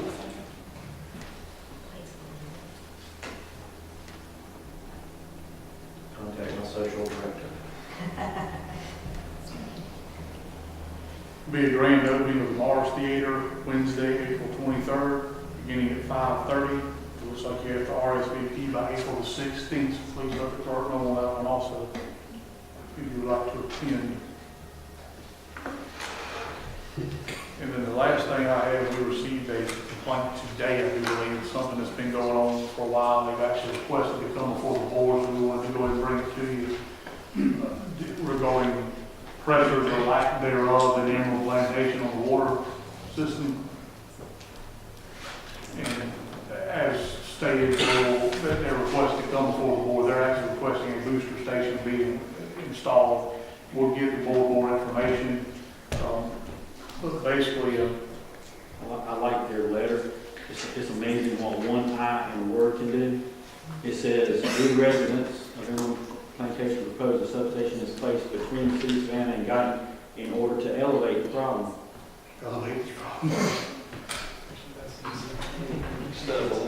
Alleviate. We got the same problem over at Laurel Hills. I've asked Cass to get over there a couple times. I've had numerous complaints. well, and we can have a further discussion on this in the future. We wanted to, one, get it in front of you, and two, say, Steve sent over today, I'm trying to look this of April, on Saturday, Sunday, Monday, and Tuesday, 3, 4, 5 days worth of pressure. And by and large, they very rarely dip below 35. And when they do, it's a very short period of time. Pressures are typically between 35 and 45 PSI. For the most part, above 40, quite frankly. So I believe that there's probably a perceived lack of pressure within this particular neighborhood. And the other issue they have, these sulfur smells and so forth, Steve's going to get some data that we do, testing weekly, monthly, water quality. So Routinely, not. routine water quality testing. There's certainly never been any issues in the water quality, and it would be my opinion that we don't have prolonged periods of pressure issues over there. So certainly if they want some for y'all, that's their right to do so, but we want to just tell you we will get you more and make you aware that the claims have been received. So, Are you familiar with any problems, or is there anything that aggravates it additionally, like being close to the end of the line without being looped, or is there anything like that was an issue? well, I think these big drops are probably the power plant kicking on all there. Certainly. Backing on power. Yeah. You know, when the power plant comes on, they're a large drawer of water, that's a real word, and it drops the pressure down significantly. And, you know, you can see there are some periods of 10, 12 PSI, it's just a brief period. And if you're there at that point in time. Exactly. So then it comes back up, it's not like that for a long period of time. Yes, sir. And the question is, we know all these things. We know the pressure issues. We know we have to install a booster station. We know we need to do some looping. It's just a several $1 million investment. And the question is now that time? Is it a significant enough issue to do that now or at some point in the future? Certainly, there's many things that affect this. It's the supply pressure from Savannah. It's the elevation of the site. It's the usage on the system. Certainly, the power plant being the largest user on the system vastly affects this as well.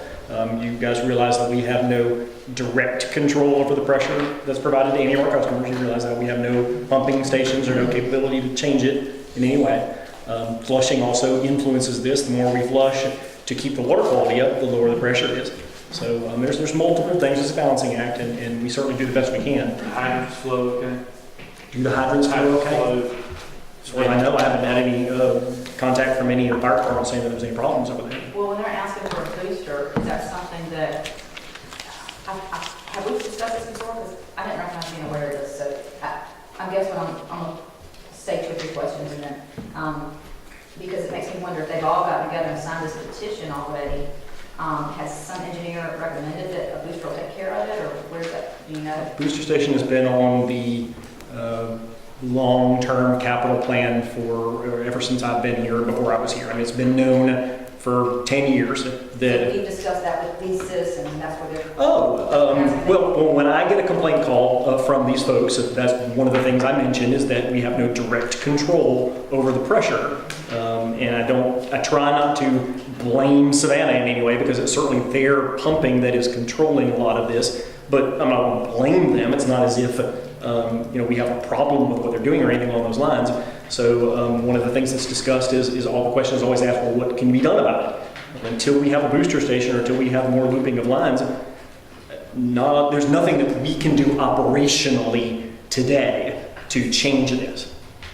Because that was when you said. The only thing that'll change it is long-term capital change, well, investments, sorry. So when you said it wasn't in our control, it would be in our control if we added a booster station. Like, Correct. this That would be is- one example of a way that we could influence this directly, yes. And what roughly, I'm not asking you for a full, but an idea of what size and price of a booster station would be necessary to benefit. Previous estimates of this from 10 years ago was about $2 million. I'm sure it's every bit of $3 million at this point.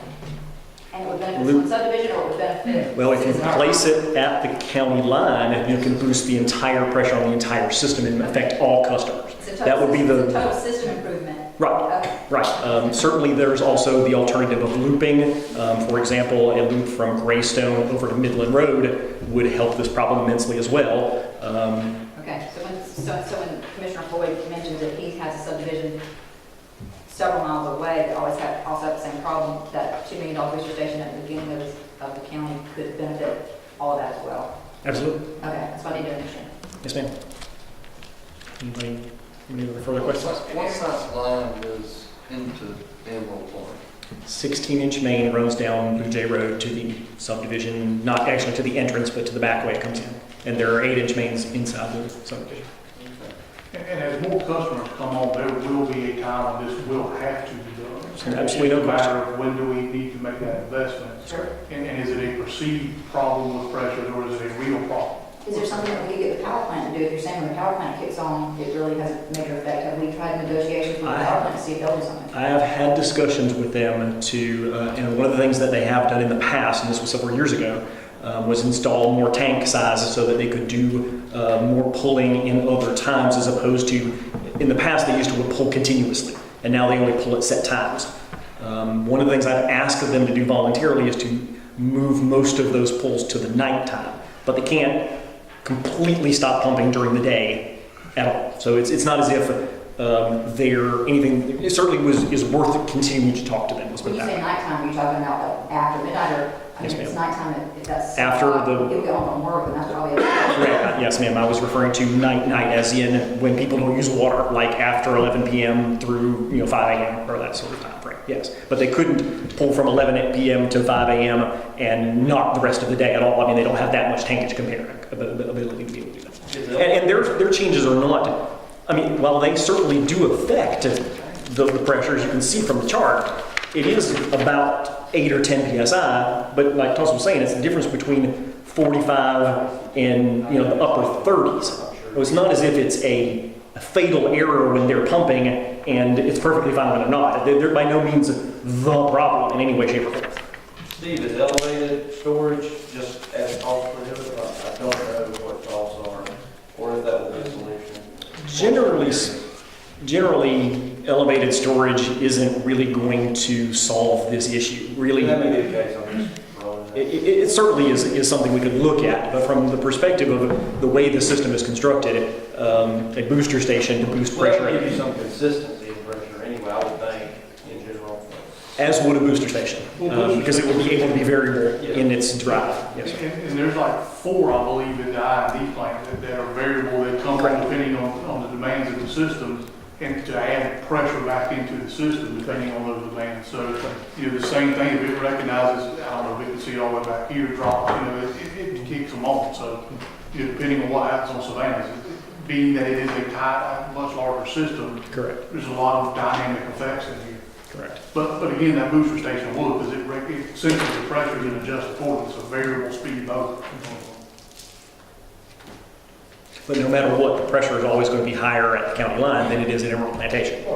Until such time as we completely loop the system, and even then, it's not going to be, still going to be the lower area of the system.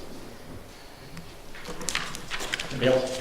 So yeah, we'll work on scheduling them on the agenda. We just want y'all to know we'll have some more data between now and Is there any particular, you guys, any particular questions you have, or anything I can provide you directly other than what we've talked about already?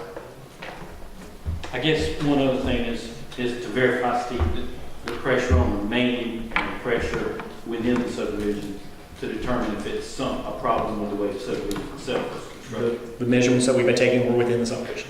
Right, so maybe take one out on the line somewhere coming in.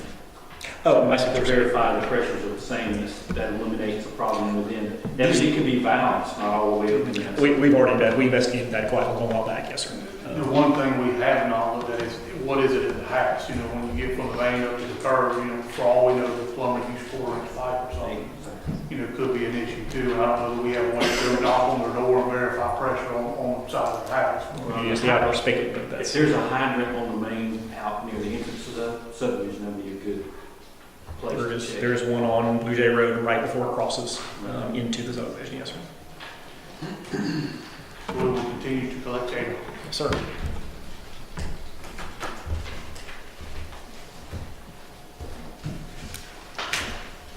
That it? Adam? Nothing. Everybody moved into jail? No jail construction report. No jail construction report. Sheriff's office? First time in what, 15 months? April 4th it begins. When I started biting my fingernails. It was time to grow up. So like I do. How long are you expecting executive session last? Not over. What does that mean? All right. Like in dollars? What is it? Joanne? 10 minutes. You got anything? No, sir, not this evening. Steve, any other staff? Got anything to bring up? I got two quick On ones. No, that's Steve. What you I got? don't know if we do with anything with either one of these. Courthouse Road extension, first it was how rough it was, now it's dusty. It Is is there anything we can do? both equally true. Okay. But we did get complaints about the dust, I don't know what we can do, but everybody's yard. Yeah, at this point, the contract is supposed to start on the 7th. We're gonna try to chase down these ones that have been a major calling thorn in our sides first. Now, I mentioned earlier that we're going to extend some of these contracts. That's one of them I intend to do is for the section they straightened up, is to resurface that, because that's not gonna wait the next 18 months. Okay, the other thing, I think you copied on this email, there's about several accidents over there where Sand Hill 80, Miss Hamilton, Mary Hamilton, I think you forwarded that to me. Of course, they're asking for speed limit to be reduced, but that's a state highway. Was there studies done there? Is there any information, any feedback? Do you remember the email? I don't know if there were studies done by GDOT or not at that intersection. It's one of the places they did a quick response project 2 years ago or so to actually add that center turn lane and on 80 onto Sand Hill. I don't know that there was any studies done at that particular time when that was added or not. We certainly asked. I'll tell you tomorrow, we'll talk about it, but there's concern. There's accidents that as the county grows and more traffic coming out of the county, I mean, this is going, I mean. Well, it is, and it's a bad intersection, which is why they did that project, that quick response, and unfortunately, I can say this, but they got $100,000 worth of work and stopped. That's not all they wanted to do at the time. That's all they could spend on the quick response. To do it under the program would have taken them a year and a half. It's now up to $200,000. These people on the daycare right there, just numerous accidents right in front of that daycare center, that's their concern. We have talked to DOT about that. I remember talking to DOT about that intersection a year or so ago. It's been a bad. They're aware of it. It's just another one of those funding things. Bill, you got anything? No, does anybody ever get a hold of Mrs. Lane? I don't know if anyone spoke to her directly, but I know that Mike went out and spoke to somebody, one of the misses, but Brad or Perry, I'm not sure. And they have stopped pumping water at all for now. And the other thing that George and I discussed,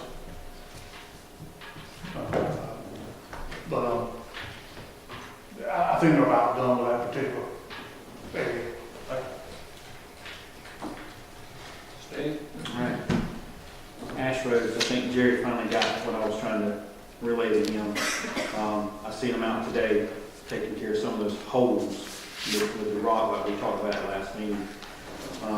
And that's kind of what we just need to make sure we continue. The ones that are almost impassable to a car, just need to fill holes in until we can get them on the list to get something else done with them.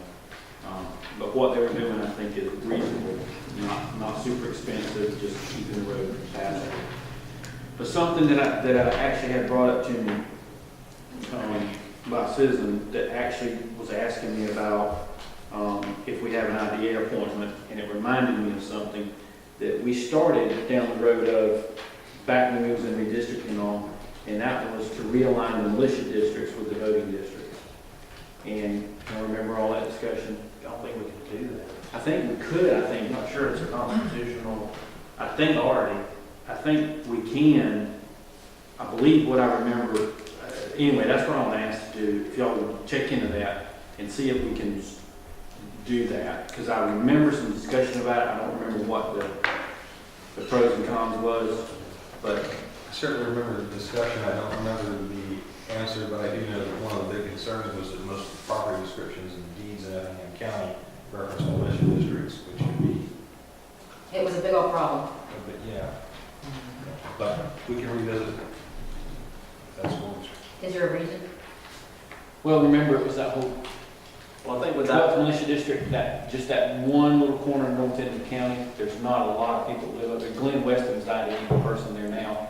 And Glenn's been having some health problems, and that's, if he does decide he doesn't want to be on there any longer, we'll have to find somebody in that area. And there's not a lot of people to choose from up there in that district, that militia district. Because, if the 3rd district is from 119 north, that line runs from middle of Clive Kildare Road right through Shawnee and over to Tusculum.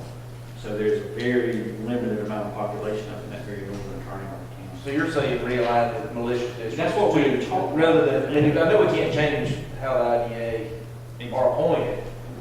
They have to be appointed by each district. That's what I was talking about, because we had went down this thing before.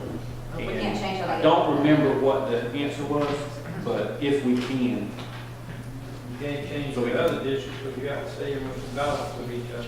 Right. So from 5 districts, you got to have the same amount of resources. It seems like there was something that we could do, and that was the appointment You districts. change that to districts. But I don't know, so that's what I'm saying. If we can, I remember the discussion, but I don't remember the answer. I don't remember either. But this Or was, advice. I know the Superior Maybe you Court can research, maybe you can research the answer. I remember that Eric, didn't the there's a lot of Superior- emails. I was going to say, I can pull the emails. I know they were. Didn't a lot of IDA things go to Superior Court? And it was a ruling that clarified a lot, basically took it back to the, Yes. to the original. Yes. Yep.